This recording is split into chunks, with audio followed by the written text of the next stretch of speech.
ನಿತ್ಯಾನಂದ ಶ್ರೀ ಅದ್ವೈತ ಗದಾಧರ ಶ್ರೀವಾಸದಿ ಗೌರಭಕ್ತವೃಂದ. ಹರೇ ಕೃಷ್ಣ ಕೃಷ್ಣ ಕೃಷ್ಣ ಹರೇ ಹರೇ, ಹರೇ ರಾಮ ರಾಮ ರಾಮ ಹರೇ ಹರೇ.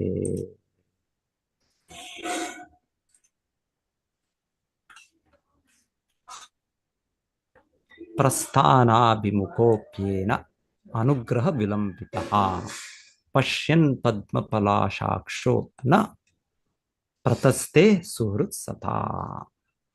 ಪರಮಪ್ರಭು ಇನ್ನೇನು ಹೊರಳಿದ್ದ, ಆದರೆ ಪೃಥು ಮಹಾರಾಜನ ನಡವಳಿಕೆಯಿಂದ ಅವನು ಎಷ್ಟು ಸುಪ್ರೀತನಾದನೆಂದರೆ ತಕ್ಷಣ ಹೊರಟು ಹೋಗಲಿಲ್ಲ. ತಾವರೆ ಎರಳುಗಳಂತಹ ಕಣ್ಣುಗಳಿಂದ ಪೃಥು ಮಹಾರಾಜನ ವರ್ತನೆಯನ್ನು ನೋಡಿ ಅವನು ಅಲ್ಲೇ ನಿಂತನು. ಏಕೆಂದರೆ ಅವನು ಯಾವಾಗಲೂ ತನ್ನ ಭಕ್ತರ ಬಗೆಗೆ ವಿಶೇಷವಾದ ಒಲವು ಹೊಂದಿರುತ್ತಾನೆ. ಸೊ ಇದು ಶುದ್ಧ ಭಕ್ತರು ಭಗವಂತನೊಟ್ಟಿಗೆ ಅಷ್ಟು ಆತ್ಮೀಯ ಭಾವದಲ್ಲಿದ್ದಾರೆ.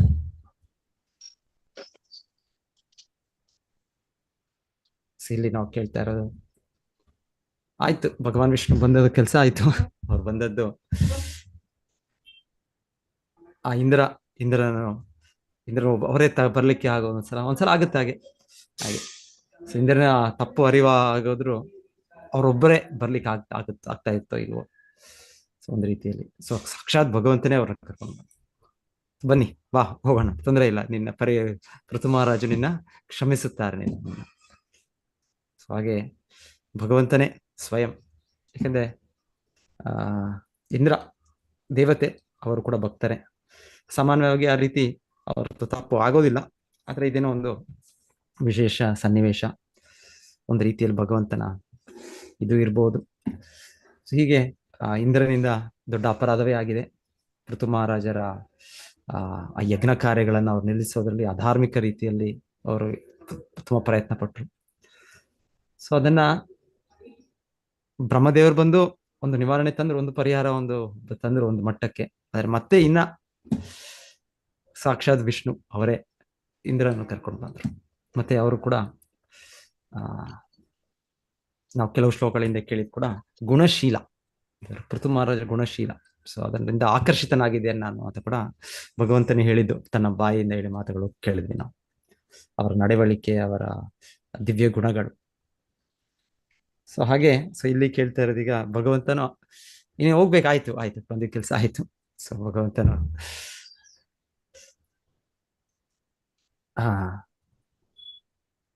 ಸರಿ ಹೋಗ್ಬೇಕು. ಸೊ ನಾವು ಹೋಗ್ಬೇಕಂದ್ರೆ ರೆಡಿ, ಹೋಗೋಣ. ಅಥವಾ ಡ್ರೈವರ್ ಇರ್ತಾರೆ, ಇನ್ನೊಬ್ರು ಇರ್ತಾರೆ, ಬನ್ನಿ ಹೋಗೋಣ. ಸೊ ಎಲ್ಲ ರೆಡಿ, ಎಲ್ಲ ಸೊ ಬಂದ್ರು, ಮತ್ತೆ ಹೋಗ್ತಾ ಇದ್ದಾರೆ. ಸೊ ಆದ್ರೆ ಹೇಳ್ತಾರೆ ಇಲ್ಲಿ ಹೋಗುದಿಲ್ಲ ಅವ್ರಿಗೆ ಹೋಗಕ್ ಆಗ್ತಾ ಇಲ್ಲ, ಅವ್ರಿಗೆ ಭಗವಂತನಿಗೆ ಹೋಗಕ್ ಆಗ್ತಾ ಇಲ್ಲ. ಸೊ ಮತ್ತೆ ಇಲ್ಲಿ ಹೇಳ್ತಾರೆ ಅಷ್ಟು ಆತ್ಮೀಯ ಬಂಧನ ಭಗವಂತನ ಶುದ್ಧ ಭಕ್ತನಿಗೆ. ಭೌತಿಕ ಜಗತ್ತಿನಲ್ಲಿ ಇದರ ಪ್ರತಿಬಿಂಬ ಇದೆ. ಊರ್ಧ್ವ ಮೂಲಂ ಅದಾ ಶಾಖಂ. ಸೊ ಮೂಲತಃ ಭಗವಂತನಲ್ಲಿ ದಿವ್ಯ ಪ್ರೇಮ ಸಂಬಂಧ ಇದೆ, ತನ್ನ ಭಕ್ತರೊಟ್ಟಿಗೆ ಆ ರೀತಿಯ ಆತ್ಮೀಯತೆ ಇದೆ. ಸೊ ಅದು ಈ ಭೌತಿಕ ಜಗತ್ತಿನಲ್ಲಿ ಆಗುತ್ತೆ, ವಿಕೃತ ರೂಪದಲ್ಲಿ ನಾವು ನೋಡ್ತೇವೆ ಒಂದೊಂದ್ಸಲ. ಈ ತರ ನೀವು ಕೂಡ ಎಲ್ಲಾದ್ರೂ ಹೋಗಿದರೆ, ಇಲ್ಲ ಎಲ್ಲಾದ್ರೂ ನಿಮ್ಮ ಮಕ್ಕಳೆಲ್ಲ ನಿಮ್ಮ ಮನೆಗೆ ಬಂದಿದ್ದಾರೆ, ಸೊ ನೀವು ಈಗ ಇನ್ನ ಸ್ವಲ್ಪ ದಿವಸ ರಜೆ ಇದೆ ಅಲ್ಲ, ನೋಡಿ ವರ್ಕ್ ಫ್ರಮ್ ಹೋಮ್ ಇಲ್ಲಿಂದಾನೆ ಮಾಡ್ಬೋದು, ಇನ್ನೊಂದು ಮಾಡ್ಬೋದು, ಹೋಗ್ಬೇಡ ನೀನು. ಸೊ ಈ ರೀತಿ ನಾವು ಕೂಡ ಎಲ್ಲ ಹೋದವರು ಟಿಕೆಟ್ ಕ್ಯಾನ್ಸಲ್ ಮಾಡ್ಬಿಟ್ಟು ಇನ್ನು ಸ್ವಲ್ಪ ದಿವಸ ಇರ್ಬೋದು. ಸೊ ಈ ರೀತಿಯಲ್ಲಿ ನೋಡ್ತೇವೆ, ಈ ರೀತಿಯ ಒಂದು ಭೌತಿಕವಾಗಿ ನಮ್ಮ ಎಲ್ಲಿಯ ಒಂದು ಸಂಬಂಧ ಪ್ರೀತಿ ಇದೆ, ಅದು ಬರುತ್ತೆ, ಅದು ಸಹಜವಾಗಿ ಬರುತ್ತೆ. ಆದ್ರೆ ಎಷ್ಟೇ ಆದ್ರೂ ಇದೆಲ್ಲವೂ ಕೂಡ ಪ್ರತಿಬಿಂಬ. ಕೃಷ್ಣನಲ್ಲಿ ಇದು ಪ್ರತಿಬಿಂಬ ಅಲ್ಲ, ಇದು ಭೌತಿಕ ಜಗತ್ತಿನಲ್ಲಿ ಇರುವ ಪ್ರೀತಿ ಸಂಬಂಧ ಅಂದ್ರೆ ಈ ತರ ಇದೆ. ನಮ್ಮ ಕುಟುಂಬದಲ್ಲೋ, ಸ್ನೇಹಿತರ ಮಧ್ಯೆನೋ ಇದೆಲ್ಲ ಇರುತ್ತೆ, ಈ ಸಂಬಂಧಗಳಿದೆ. ಶಾಂತ, ದಾಸ್ಯ, ಸಾಕ್ಯ, ವಾತ್ಸಲ್ಯ, ಮಾಧುರ್ಯ. ಸೊ ಈ ರೀತಿ ಬೇರೆ ಬೇರೆ ರೀತಿಯಲ್ಲಿ ಮಾಧುರ್ಯ ಪರ್ಟಿಕ್ಯುಲರ್ಲಿ ಮೊದಲಿಗೆ ಯಾರು ಒಂದು ಯುವಕಿಯರು ಅವ್ರು ತುಂಬಾ ಇದರಲ್ಲಿದ್ದಾಗ, ನಾನು ನಿನ್ನನ್ನು ಬಿಡಲಾರೆ, ನೀನು ನನ್ನ ಇದು, you are my heart, you are my soul, ಈ ತರ ಇರ್ತಾರೆ. ಆದ್ರೆ ಇದೆಲ್ಲ ನಾಟಕ, ಇದೆಲ್ಲ ಒಂದು ಕಾಮ ಅಷ್ಟೇ.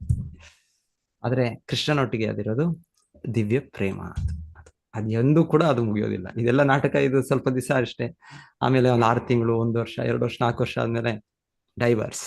ಮತ್ತೆ ನಾನು ನಿನ್ನ ನೋಡೋದಿಲ್ಲ, ನಾನು ನಿನ್ನ ಮುಖ. ಸೊ ಇದೆಲ್ಲ ಭೌತಿಕ ಜಗತ್ತು. ಇಲ್ಲಿ ಮಾಧುರಿ ರಸದಲ್ಲಿ ತುಂಬಾ ಇದಾಗಿದೆ ಇದು. ಆದರೂ ಕೂಡ ಇದೆಲ್ಲ ಆತರ ಇದು ಉಳಿಯೋದಿಲ್ಲ. ಒಂದು ರೀತಿಯಲ್ಲಿ ಹೇಳೋದು, ಭೌತಿಕ ಜಗತ್ತಿನಲ್ಲಿ ತಾಯಿ ಮಗು ಇದು ಪ್ರೀತಿ ಸ್ವಲ್ಪ ತುಂಬಾ ಇದಿದೆ. ಅಷ್ಟು ಇದಿರೋದಿಲ್ಲ, ಸ್ವಲ್ಪ ಕಲ್ಮಶ ಕಡಿಮೆ. ಅಲ್ಲಿ ಪರಿಶುದ್ಧತೆ ಇರುತ್ತೆ. ತಾಯಿಗೆ ಸಹಜವಾಗಿ ಮಗುವನ್ನು ರಕ್ಷಿಸೋದು, ಅದಕ್ಕೆ ಹಿತಕ್ಕೆ ಯೋಚನೆ ಮಾಡೋದು ಇದಿರುತ್ತೆ. ಇಲ್ಲ ಅಂದ್ರೆ ಸಾಮಾನ್ಯವಾಗಿ ಭೌತಿಕ ಜಗತ್ತಿನ ಎಲ್ಲವೂ ಕೂಡ ಒಂದು ರೀತಿ ಹೆಚ್ಚು ಕಡಿಮೆ ಇದೆಲ್ಲವೂ ಕೂಡ ಇದು ಮಾಯೆ. ಇದು ಸ್ವಲ್ಪ ಸಮಯ ಇದು ನಡೆಯುತ್ತೆ. ಇಲ್ಲ ಕಾಲದಲ್ಲಿ ನಾವು ಬಿಟ್ಟು ಹೋಗ್ಬೇಕು, ಇಲ್ಲ ಅವ್ರು ಬಿಟ್ಟು ಹೋಗ್ಬೇಕು, ಇಲ್ಲ ಅಂದ್ರೆ ಸನ್ನಿವೇಶಗಳು ನಮ್ಮನ್ನು ಬೇರೆ ಮಾಡುತ್ತೆ. ಹೇಳ್ತಾರಲ್ಲ, ಹೇಗೆ ಈ ಭೌತಿಕ ಜಗತ್ತಿನಲ್ಲಿ ಎಲ್ಲ ಒಂದು ನೀರಿನಲ್ಲಿ ಎಲ್ಲ ಕಡ್ಡಿಗಳು ಸೇರುತ್ತವೆ. ಈ ಕಡ್ಡಿ ಈ ಎಲೆ ಈ ಮರದಿಂದ, ಆ ಎಲೆ ಇನ್ನೊಂದು ಮರದಿಂದ. ಸೊ ಹಾಗೆ ನಾವು ಈ ಜೀವನದಲ್ಲಿ ಒಂದು ಸ್ನೇಹಿತರು, ಕುಟುಂಬಸ್ಥರು ಎಲ್ಲ ಒಟ್ಟಿಗೆ ಸೇರ್ತೇವೆ. ಆಮೇಲೆ ಸ್ವಲ್ಪ ದೂರ ಆದ್ಮೇಲೆ ನದಿ ಮುಂದೆ ಹೋಗ್ತಾ ಹೋಗ್ತಾ ಹೋಗ್ತಾ ನದಿ ಅದು ಹೇಗೆಗೋ ಅದು ಬ್ರಾಂಚ್ ಆಗುತ್ತೆ. ಈ ಒಂದು ನದಿ ಭಾಗ ಈ ಕಡೆ ಹೋಗುತ್ತೆ, ಒಂದು ನದಿ ಭಾಗ ಆ ಕಡೆ ಹೋಗುತ್ತೆ. ಆಮೇಲೆ ಆ ಭಾಗದಲ್ಲಿ ಆ ನೀರು ಇದಕ್ಕೆ ಹೋಗ್ಬಿಡುತ್ತೆ. ಯಾರೋ ಅದರ ನೀರ್ನ ಬೇರೆ ಎಳ್ಕೊಂಡ್ಬಿಡ್ತಾರೆ, ಅವ್ರಿಗೆ ನೀರು ಕುಡಿಲಿಕ್ಕೋ ಇನ್ನೊಂದಕ್ಕೋ. ಸೊ ಬೇರೆ ಆಗ್ಬಿಡ್ತಾರೆ. ಹಾಗೆ ಹೇಳ್ತಾರೆ, ಆಕ್ಚುಲಿ ಭೌತಿಕ ಜಗತ್ತಿನ ನಮ್ಮ ಅಸ್ತಿತ್ವ ನಾವು ನಿತ್ಯ ಜೀವಿಗಳು, ನಿತ್ಯ ಚೇತನಾತ್ಮ. ಸೊ ಇಲ್ಲಿ ಭೌತಿಕ ಜಗತ್ತಿನಲ್ಲಿ ನಮ್ಗಿರೋ ಸಂಬಂಧಗಳು ಹೆಚ್ಚು ಕಡಿಮೆ ಇದೆಲ್ಲವೂ ಕೂಡ ಮಾಯಾ ಪ್ರಭಾವವಾಗಿ ನಾವು ಕೆಲ ಸಮಯ ನಾವು ಒಟ್ಟಿಗೆ ಬರಂದು ಇದು ಅಷ್ಟೆ. ಆದರೆ ಭಗವಂತನೊಟ್ಟಿಗೆ ಇರೋದು ನಮ್ಮ ನಿತ್ಯ ಸಂಬಂಧ ಹಾಗಲ್ಲ. ಕೃಷ್ಣನೊಟ್ಟಿಗೆ ಇರೋದು ನಮ್ಮದು ಅದು ನಿತ್ಯವಾಗಿ ಇದೆ. ಸ್ವರುತ್ ಸತಾಂ, ಅವನೆಷ್ಟು ನಿತ್ಯವಾಗಿದೆ ಅಂದ್ರೆ ಕೃಷ್ಣನು ನಮ್ಮನ್ನು ಬಿಡದೆ ನಮ್ಮ ಹೃದಯದಲ್ಲಿ ಬಂದಿದ್ದ. ನಮಗೂ ಅಷ್ಟು ಆತರ ಒಂದು ಶಕ್ತಿ ಇದ್ರೆ ನಾವೇನ್ ಮಾಡ್ತೀವಿ, ನಮ್ಮ ಇವ್ರನ್ನ ಅವ್ರ ಮೇಲೆ ಅವ್ರಿಗೆ ಫೋನ್ ಇದೆ, ಇನ್ನೊಂದಿದೆ, ಇಲ್ಲ ಅಂದ್ರೆ ನಿನ್ನ ಫೋಟೋ ಕಳ್ಸು, ನಿನ್ನ ವಿಡಿಯೋ ಕಳ್ಸು, ಇಲ್ಲ ಈ CC ಕ್ಯಾಮ್ರಾ ನೀವು ನೋಡ್ಬೋದು. ನಿಮ್ಗೆ ಅವ್ರ ಮೇಲೆ ತುಂಬಾ ಇದಿದೆ, ಅಷ್ಟು ಪ್ರೀತಿ ಇದೆ. ಸೊ ಕೃಷ್ಣನೇ ಇದೆಲ್ಲ ನಮ್ಮ ಅರೇಂಜ್ಮೆಂಟ್ಸ್ ತಾಂತ್ರಿಕ ಇದೆಲ್ಲ ಬೇಕಾಗಿಲ್ಲ. ಭಗವಂತನಿಗೆ ಅವನ ಒಂದು ವಿಸ್ತರಣೆ. ಅಥೈವ ಬಹುನೈತೇನ ಕಿಂ ಜ್ಞಾತಿನ ತವಾ ಅರ್ಜುನ ವಿಷ್ಟವ್ಯಾಮಿದಂ ಕೃತ್ಸ್ನಂ ಏಕಾಂಶಿನ ಸ್ಥಿತೋ ಜಗತ್. ಸೊ ಅವನ ಒಂದು ಚಿಕ್ಕ ಅಂಶದಿಂದ ಭಗವಂತನು ಪರಮಾತ್ಮನಾಗಿ ವಿಸ್ತರಿಸಿಕೊಂಡು ಎಲ್ಲರ ಹೃದಯದಲ್ಲೂ ಇದ್ದಾನೆ ಪರಮಾತ್ಮನಾಗಿ. ಸುಹೃದಂ ಸರ್ವಭೂತಾನ. ಸೊ ಕೃಷ್ಣ ಹೇಳ್ತಾನೆ, ನಾನು ಪರಮ ಸ್ನೇಹಿತ, ಪ್ರತಿಯೊಬ್ಬರ ಹೃದಯದಲ್ಲೂ ಇದ್ದೇನೆ. ಸೊ ಕೃಷ್ಣನ ನಮ್ಮೊಟ್ಟಿಗೆ ನಮ್ಮ ಪರಮ ಹಿತೈಷಿಯಾಗಿ ಪ್ರತಿಯೊಬ್ಬರ ಜೊತೆಗೂ ಇದ್ದಾನೆ. ಸಹಜವಾಗಿ ಕೃಷ್ಣನಿಗೆ ನಮ್ಮ ಮೇಲೆ ಪ್ರೀತಿ ಇದೆ. ಆದ್ರೆ ನಮಗೆ ಕೃಷ್ಣ ಬೇಡ ಈಗ. ಅದಕ್ಕೆ ಕೃಷ್ಣ ಏನ್ ಮಾಡ್ತಾನೆ, ಕೃಷ್ಣ ಕಾಣಿಸ್ಕೊಳ್ತಾನೆ. ಸೊ ಹಾಗೆ ಇದು ನೀವು ಯಾರಾದ್ರೂ ನಿಮ್ಗೆ ಪ್ರೀತಿಸೋ ವ್ಯಕ್ತಿ ಇನ್ನೊಂದು ಇದ್ರೋದು, ಅವ್ರಿಗೆ ನಿಮ್ ಮೇಲೆ ಇದಿಲ್ಲ, ಅವಾಗ ಏನ್ ಮಾಡ್ತೀರಾ ನೀವು? ಅವ್ರ ಬಗ್ಗೆ ನೀವು ಸುದ್ದಿ ತಗೊಳ್ತೀರಾ, ಹೇಗಿದ್ದಾನೆ ಆ ವ್ಯಕ್ತಿ, ಹೇಗಿದ್ದಾರೆ, ಅವ್ರೇನ್ ಚಟುವಟಿಕೆಗಳು ಮಾಡ್ತಾ ಇದ್ದಾರೆ, ಈಗ ಅವ್ರು ಎಲ್ಲಿ ಏನೇನು, ಹೀಗೆ ಅವ್ರ ಬಗ್ಗೆ ವಿಚಾರಿಸ್ತೀರಾ ನೀವು. ಆದರೆ ಅವ್ರಿಗೆ ನಿಮ್ ಮೇಲೆ ಅಷ್ಟು ಪ್ರೀತಿ ಇಲ್ಲ, ಏನ್ ಮಾಡ್ತೀರಾ ನೀವು ಅಲ್ಲಿ ಹೋಗ್ತೀರಾ, ಅಲ್ಲಿ ಸ್ವಯಂಗೆ ಹೋಗಿ ನೀವು ಅವ್ರ ಜೊತೆ ಅವ್ರ ಮುಂದೆ ಹೋಗ್ತೀರಾ, ಮಾತಾಡಿಸ್ತೀರಾ, ಇಲ್ಲ ಫೋನ್ ಮಾಡೋದಿಲ್ಲ. ಯಾಕಂದ್ರೆ ಅವ್ರಿಗೆ ನಿಮ್ಮ ಮೇಲೆ ಇಷ್ಟ ಇಲ್ಲ. ನೀವು ಫೋನ್ ಮಾಡಿದ್ರು ಅವ್ರು ಫೋನ್ ಎತ್ತೋದಿಲ್ಲ ಅವರು. ಇಲ್ಲ ಅಂದ್ರೆ ನೀವು ಇನ್ನೊಂದು ಅಲ್ಲಿ ಸ್ವಯಂ ಎದುರೇ ಹೋದ್ರೂ ಅವ್ರ ಮುಖ ತಿರ್ಸ್ಕೊಂಡು ಹಾಕಿ ಹೋಗ್ಬಿಡ್ತಾರೆ ಅವರು. ಸಾಗಿರೋವಾಗ ನೀವೇನ್ ಮಾಡ್ತೀರಾ, ನೀವು ಇರ್ಲಿ ಅಂತ ಅವ್ರ ಬಗ್ಗೆ ಆದ್ರೆ ನೀವು ಪ್ರೀತಿ ಇದ್ರೆ ನೀವು ಅವ್ರಿಗೆ ವಿಚಾರಿಸ್ತಾ ಇರ್ತೀರ, ಹೇಗಿದ್ದಾರೆ. ಸೊ ಶ್ರೀಲ ಪ್ರಭುಪಾದ ಶುದ್ಧ ಭಕ್ತರು, ಆಚಾರ್ಯರು, ಹಾಗೆ ಭಗವಂತನ ಪ್ರತಿನಿಧಿಗಳಾಗಿ ಆಚಾರ್ಯರು ಕೂಡ ಆ ರೀತಿ ಒಂದು ಪ್ರೀತಿ ಇತ್ತು. ಯಾರೋ ಶಿಷ್ಯರು ಹೇಳ್ತಾರೆ, ಬಹಳ ಶಿಷ್ಯರು ಶ್ರೀಲ ಪ್ರಭುಪಾದರ ಬಗ್ಗೆ, ಒಮ್ಮೊಮ್ಮೆ ಏನೋ ಒಂದು ಸನ್ನಿವೇಶದಲ್ಲಿ ಅವರು ಸಂಸ್ಥೆಯನ್ನು ಬಿಟ್ಟು ಕೃಷ್ಣ ಸೇವೆಯನ್ನು ಬಿಟ್ಟು ಹೋಗ್ಬಿಡ್ತಾರೆ. ಬಿಟ್ಮೇಲೆ ಮತ್ತೆ ಅವ್ರು ವಾಪಸ್ ಬಂದ್ರು. ಎಷ್ಟೋ ಜನ ಇದಾರೆ ಹೇಳ್ತಾರೆ. ಸೊ ಪ್ರಭುಪಾದರು ಅವ್ರಿಗೆ ಹೇಳ್ತಾರೆ, ಒಬ್ಬರು ಅವರು ತುಂಬಾ ಆತ್ಮೀಯ ಶಿಷ್ಯರು ಶ್ರೀಲ ಪ್ರಭುಪಾದರಿಗೆ ಸನ್ಯಾಸತ್ವ ಕೂಡ ಕೊಟ್ಟಿರ್ತಾರೆ. ಒಂದ್ ಸಮಯದಲ್ಲಿ ಏನೋ ಒಂದು ಇದರಲ್ಲಿ ಬಿಟ್ಟು ಹೋಗ್ಬಿಡ್ತಾರೆ. ಮತ್ತೆ ಸ್ವಲ್ಪ ಸಮಯ ಮೇಲೆ ಬರ್ತಾರೆ. ಪ್ರಭುಪಾದರು ಹೇಳ್ತಾರೆ, ನಾನು ಯಾವಾಗ್ಲೂ ಕೃಷ್ಣನ ಪ್ರಾರ್ಥನೆ ಮಾಡ್ತಾ ಇದ್ದೆ. ಇಷ್ಟು ಒಳ್ಳೆ ಸೇವೆ ಮಾಡಿದ್ದು, ಇಷ್ಟು ಪ್ರಾಮಾಣಿಕವಾಗಿ ಮಾಡಿದ್ದು ಏನಾಯ್ತು ಈ ವ್ಯಕ್ತಿಗೆ, ಹೇಗೆ ಇದಾಯ್ತು, ಕೃಷ್ಣ ದಯವಿಟ್ಟು ಮತ್ತೆ ಕರ್ಕೊಂಡು. ಹಾಗೆ ಎಷ್ಟು ಸನ್ನಿವೇಶಗಳು ನೋಡ್ತೇವೆ ನಾವು. ಅಂದ್ರೆ ಶುದ್ಧ ಭಕ್ತರಿಗೆ, ಆಚಾರ್ಯರಿಗೆ ಸಹಜವಾಗಿ ಆ ಕೃಷ್ಣನ ಆ ದಿವ್ಯ ಗುಣವಾದ ಪ್ರೇಮ ಅವರಲ್ಲೂ ಕೂಡ ಇದೆ. ಅದು ನಿಜವಾದ ಇದು. ಹಾಗೆ ಶ್ರೀಲ ಪ್ರಭುಪಾದ ಯಾವಾಗ್ಲೂ ಕೂಡ ನೀವು ನೋಡಿ, ಯುವರ್ ಎವರ್ ವೆಲ್ ವಿಶರ್, ನಿಮ್ಮ ನಿತ್ಯ ಹಿತೈಷಿ. ನಾವು ನಿತ್ಯ ಹಿತೈಷಿ ಅಲ್ಲ. ನಾವ್ ಯಾರಾದ್ರೂ ನಮ್ಗೆ ಸಹಾಯ ಮಾಡಿದ್ರೆ, ನಮ್ಗೆ ಏನೋ ಸೇವೆ ಮಾಡಿದ್ರೆ ನಾವು ಅವರ ಹಿತೈಷಿ ಆಗಿರ್ಬೋದು. ಅವ್ರು ಸ್ವಲ್ಪ ನಮ್ಮ ವಿರುದ್ಧ ಆಗ್ಬಿಟ್ರೆ ನಾವು ಅವ್ರು ಬೇಡ, ಸಂಬಂಧನೇ ಬೇಡ, ನಾವೀಗ ಆಗ್ಬಿಡ್ತೀವಿ. ನಾವು ಸ್ವಾರ್ಥಿಗಳು, ನಾವು ಭೌತಿಕ ಸ್ವಾರ್ಥ. ನಾವು ಶುದ್ಧ ಭಕ್ತರಾಗಲ್ಲ. ಅವರು ಕೂಡ ಅದೇ ರೀತಿ ಅವ್ರಿಗೆ ಒಂದಿದಿರುತ್ತೆ. ಹಾಗಾಗಿ ಅವರು ಮತ್ತೆ ಮತ್ತೆ ನಮಗೆ ಒಂದೊಂದ್ಸಲ ನಾವು ಭಕ್ತಿಯಲ್ಲೂ ಕೂಡ ಆಚೆ ಈಚೆ ಮೇಲೆ ಕೆಳ ಹೋಗ್ತಾ ಇರ್ತೀವಿ. ಆದ್ರೆ ಆಚಾರ್ಯರು, ಶುದ್ಧ ಭಕ್ತರು, ನಮ್ಮ ಗುರುಗಳೆಲ್ಲ ಮತ್ತೆ ನಮಗೆ ಕೃಪೆ ಕೊಟ್ಟು, ಕರುಣೆ ಕೊಟ್ಟು ನಮ್ಮನ್ನ ಭಕ್ತಿಯಲ್ಲಿ ತೊಡಗಿಸ್ತಾರೆ. ಸೊ ಇಲ್ಲಿ ಶಿಲ ಪ್ರಭುಪಾದರು ಇಲ್ಲಿ ಹೇಳ್ತಾ ಇರೋದು, ಹಾಗೆ ಕೃಷ್ಣನು ತೋರಿಸೋ ಇದು ವ್ಯಕ್ತಿ ಗುಣ, ಇದು ಪಕ್ಷಪಾತ ಅಲ್ಲ. ಕೃಷ್ಣ ಒಬ್ಬರಿಗೆ ಈ ರೀತಿ ಆ ತುಂಬಾ ಆತ್ಮೀಯನಾಗಿದ್ದಾನೆ, ಇನ್ನೊಬ್ಬರಿಗೆ ಇಲ್ಲ. ಅರ್ಜುನನಿಗೆ ಮಾತ್ರ ಕೃಷ್ಣ ಪಕ್ಷಪಾತ, ಅವ್ರಿಗೆ ನೋಡಿ ಎಷ್ಟು ಇದು ಮಾಡಿದ್ದು, ಸಹಾಯ ಮಾಡಿದ್ದು. ಆದ್ರೆ ಅವ್ರು ನೋಡಿ ದುರ್ಯೋಧನ ವಿರುದ್ಧ ಹೀಗೆ ಮಾಡಿದ ಅಂತ ಜನರು ಈ ರೀತಿ ನಾವು ಆ ರೀತಿ ಯೋಚನೆ ಮಾಡ್ತೀವಿ. ಕರ್ಣನಿಗೆ ಮೋಸದಿಂದ ಸಾಯಿಸಿದ್ದು ಕೃಷ್ಣನೇ ಕಾರಣ, ಅದು ಕೃಷ್ಣನೇ ಹೇಳಿದ್ದು, ಅದು ಕೃಷ್ಣ ನೋಡಿ. ಸೊ ಈಗ ನಮಗೆ ಕೃಷ್ಣನ ಮೇಲೆ ಬಹಳ ಇದಿದೆ, ಬಹಳ ಪ್ರಶ್ನೆಗಳಿದೆ, ಸಂಶಯಗಳಿದೆ. ಕೃಷ್ಣ ಮೇಲೆ ನಾವು ಯಾವಾಗಲೂ ದೂಷಣೆ ಮಾಡ್ತಾ ಇರ್ತೀವಿ, ಇದು ಮಾಡಿದ್ ಸರಿಯಲ್ಲ, ಅದು ಮಾಡಿದ್ ಸರಿಯಲ್ಲ, ಮಹಾಭಾರತದಲ್ಲಿ ಇದು ಮೋಸ, ಅದು ಮೋಸ. ಇಲ್ಲ, ಕೃಷ್ಣ ಆತರ ಇಲ್ಲ. ಕೃಷ್ಣನು ಎಲ್ಲರಿಗೂ ಕೂಡ ಸುಹೃತ್ಸುತ, ಎಲ್ಲರಿಗೂ ಆತ್ಮೀಯ. ಆದ್ರೆ ಏನ್ ಮಾಡೋದು, ಇದು ದುರ್ಯೋಧನ ಕೃಷ್ಣನ ಮಾತು ಕೇಳೋದಿಲ್ಲ. ಕೃಷ್ಣ ಹೋಗಿದ್ದು ಎಲ್ಲ ಯುದ್ಧದ ಆದ್ಮೇಲೂ, ಎಲ್ಲ ಯುದ್ಧ ಆಗೋ ಮುಂಚೆ ಕೊನೆಗೆ ಅವರ ವನವಾಸ ಎಲ್ಲ ಆದ್ಮೇಲೆ 5 ಹಳ್ಳಿಗಳು ಕೊಡಿ ಅವರಿಗೆ, ಪಾಂಡವರಿಗೆ ಅಷ್ಟೇ ಸಾಕು, ಅವರು ಅಷ್ಟೇ ಇದು ಮಾಡಿ. ಸೊ ಅದಕ್ಕೆ ಕೃಷ್ಣನೇ ಸ್ವಯಂ ಹೋದ. ಕೃಷ್ಣ ಹೋಗೋ ಅಗತ್ಯ ಇರಲಿಲ್ಲ, ಯಾರೋ ದೂತರು ಹೋಗ್ಬೋದಾಗಿತ್ತು. ಇವರ ಪಾಂಡವರ ಪರವಾಗಿ ಹೋಗಿ ಕೇವಲ ಅವ್ರಿಗೆ 5 ಅವ್ರದೇ ರಾಜ್ಯ, ಇದನ್ನ ಅವರ ರಾಜ್ಯವನ್ನು ನೀವು ಕಿತ್ಕೊಂಡು ನೀವು ಆಳ್ತಾ ಇದ್ದೀರಾ, ನಿಮ್ಮದು ಅಪರಾಧ, ನಿಮ್ಮದೇ ತಪ್ಪು. ಆದರೂ ಕೂಡ ಅವರಿಗೆ ಅಷ್ಟು ಲೋಭ ಇದು ಇಲ್ಲ. ಅವರಿಗೆ ಕೇವಲ ಸ್ವಲ್ಪ ಸ್ಥಳ ಕೊಡಿ ಅಷ್ಟೇ. ಅವರು ರಾಜಕುಮಾರರು, ಅವರು ಕ್ಷತ್ರಿಯರು, ಅವರಿಗೆ ಅವರ ಕರ್ತವ್ಯ ಅವ್ರಿಗೆ ಗೊತ್ತಿರೋದು, ಅವ್ರಿಗೆ ಸಾಮರ್ಥ್ಯ ಇದೆ ಅದು ಅವರು. ಸೊ ಅವರ ಸ್ವಲ್ಪ ಜನಕ್ಕೆ ರಕ್ಷಿಸ್ತಾರೆ, ಅವ್ರ ಧರ್ಮದ ಪಾಲನೆ ಮಾಡ್ತಾರೆ. ಸೊ ಅದಕ್ಕೆ ನೀವು ಒಂದು ಅವಕಾಶ ಕೊಡಿ. ದುರ್ಯೋಧನ ಇಲ್ಲ, ಒಂದು ಸೂಜಿಯ ಇದು ಕೊನೆಯಾಗಿ ಇದು ಕೂಡ ಕೊಡೋದಿಲ್ಲ. ಈ ರೀತಿ ಕಠೋರ ವ್ಯಕ್ತಿತ್ವ. ನಾವು ತಾಮಸ ಗುಣ, ರಾಜಸ ಗುಣ ಬೆಳೆದಷ್ಟು ನಾವು ಈ ತರ ಸ್ವಾರ್ಥಿಗಳು ಭೌತಿಕವಾಗಿ ಆಗ್ಬಿಡ್ತೇವೆ. ಸೊ ಹೀಗಾಗಿ ಆಮೇಲೆ ಅಷ್ಟೇ ಅಲ್ಲದೆ ಕೃಷ್ಣ ಅಷ್ಟೇ ಅಲ್ಲ, ಕೃಷ್ಣ ಒಂದು ಮಿನಿ ವಿಶ್ವರೂಪ ತೋರಿಸ್ತಾರೆ. ಸೊ ನಾನು ಬಂದಿದ್ದೇನೆ, ನಾನು ಸಾಮಾನ್ಯ ವ್ಯಕ್ತಿ ಅಲ್ಲ ನಾನು ಅಂತ ಕೃಷ್ಣನ ಒಂದು ಮಿನಿ, ಈಗ ಅರ್ಜುನಿಗೆ ತೋರಿಸಿದ ವಿಶ್ವರೂಪ ಅಲ್ಲ, ಇನ್ನು ಸ್ವಲ್ಪ ಕೃಷ್ಣ ಶಕ್ತಿಯಲ್ಲಿ ಪ್ರದರ್ಶನ. ಸೊ ಅದ್ರ ಮುಂಚೆನೋ ಏನೋ ಎನಿವೆ ಇವನು ಹೇಳ್ತಾನೆ, ದುರ್ಯೋಧನ ಬಂಧಿಸಿ ಇವನು ಮಾಯಾವಿ ಇವನು. ಈ ರೀತಿ ಕೃಷ್ಣ ಪರಮ ಪುರುಷ ಬಂದಿದ್ದಾನೆ, ಆದ್ರೆ ದುರ್ಯೋಧನ, ಕರ್ಣ, ಶಕುನಿ, ದುಶ್ಯಾಸನ ಇವರೆಲ್ಲರೂ ಕೂಡ ಭಗವಂತನನ್ನೇ ಅವರು ಬಂಧಿಸಬೇಕು, ಇವನನ್ನು ಬಂಧಿಸ್ಬಿಟ್ರೆ ಆಯ್ತು, ಪಾಂಡವರಿನ ಆಯ್ತು, ಫಿನಿಶ್. ಸೊ ಅದು ಕೂಡ ಗೊತ್ತು ಅವ್ರಿಗೆ ಅವರ ಶಕ್ತಿ ಇರೋದು ಕೃಷ್ಣನಿಂದ ಅಂತ ಗೊತ್ತು ಅವ್ರಿಗೆ. ಆದ್ರೆ ಅವರು ಭೌತಿಕ ಲೆಕ್ಕಾಚಾರದಲ್ಲಿ ಅನ್ಕೊಳ್ತಾರೆ. ಅವ್ರು ಕೃಷ್ಣ ಏನೋ ಒಂದು ಸ್ಪೆಷಲ್ ಶಕ್ತಿ ಇದೆ, ಅದರಿಂದ ಪಾಂಡವರು ಹೀಗಿದ್ದಾರೆ, ಸೊ ಅವನನ್ನು ಬಂಧಿಸ್ಬಿಟ್ರೆ ಆಟೋಮ್ಯಾಟಿಕ್ಲಿ ಫಿನಿಶ್ ಅಂತ ಆ ರೀತಿ. ಆದ್ರೆ ಕೃಷ್ಣನ್ ಯಾರು ಬಂಧಿಸಬೇಕಾಗುತ್ತೆ. ಸೊ ಹೀಗೆ ಕೃಷ್ಣನು ಯಾರಿಗೂ ಪಕ್ಷಪಾತ ಇಲ್ಲ, ಕೃಷ್ಣನು ಸಮಭಾವ. ಕೃಷ್ಣ ಇಲ್ಲಿ ಪ್ರಭುಪಾದ ಉದಾಹರಣೆ ಕೊಟ್ಟದ್ದು ತಮ್ಮ ಸಹಜವಾಗಿದೆ. ಈ ಜಗತ್ತಿನಲ್ಲೂ ಕೂಡ ತಂದೆ ತಾಯಿಯರವರಲ್ಲೂ ಇರುತ್ತೆ, ಎಲ್ಲ ಮಕ್ಕಳಿಗೂ ಒಂದೇ ರೀತಿ ಇರೋದಿಲ್ಲ. ಎಲ್ಲ ಮಕ್ಕಳು ಇದ್ದಾರೆ, ಹೇಗೆ ನಮಗ್ 5 ಬೆರಳು ಇದೆ, 5 ಬೆರಳು ಒಂದೇ ರೀತಿಯಲ್ಲಿಲ್ಲ, ಒಂದು ದೊಡ್ಡ ಬೆರಳು, ಒಂದು ಚಿಕ್ಕ ಬೆರಳು, ಏನೋ ಇದೆ. ಸೊ ಹಾಗೆ ಒಬ್ಬರು ಮಗಳು ನಿಮ್ಗೆ ತುಂಬಾ ಒಂದು ಆತ್ಮೀಯವಾಗಿರ್ಬೋದು, ಯಾವಾಗ್ಲೂ ನಿಮ್ಮ ಮಾತನ್ನು ಕೇಳ್ತಾ ಇರ್ತಾರೆ, ನಿಮಗೆ ವಿಧೇಯರಾಗಿರ್ತಾರೆ. ಇನ್ನೊಂದು ಮಗು ಕೇಳೋದಿಲ್ಲ ಮಾತು, ಯಾವಾಗಲೂ ನೀವು ಹೇಳೋದೊಂದು ಮಾಡೋದೊಂದು.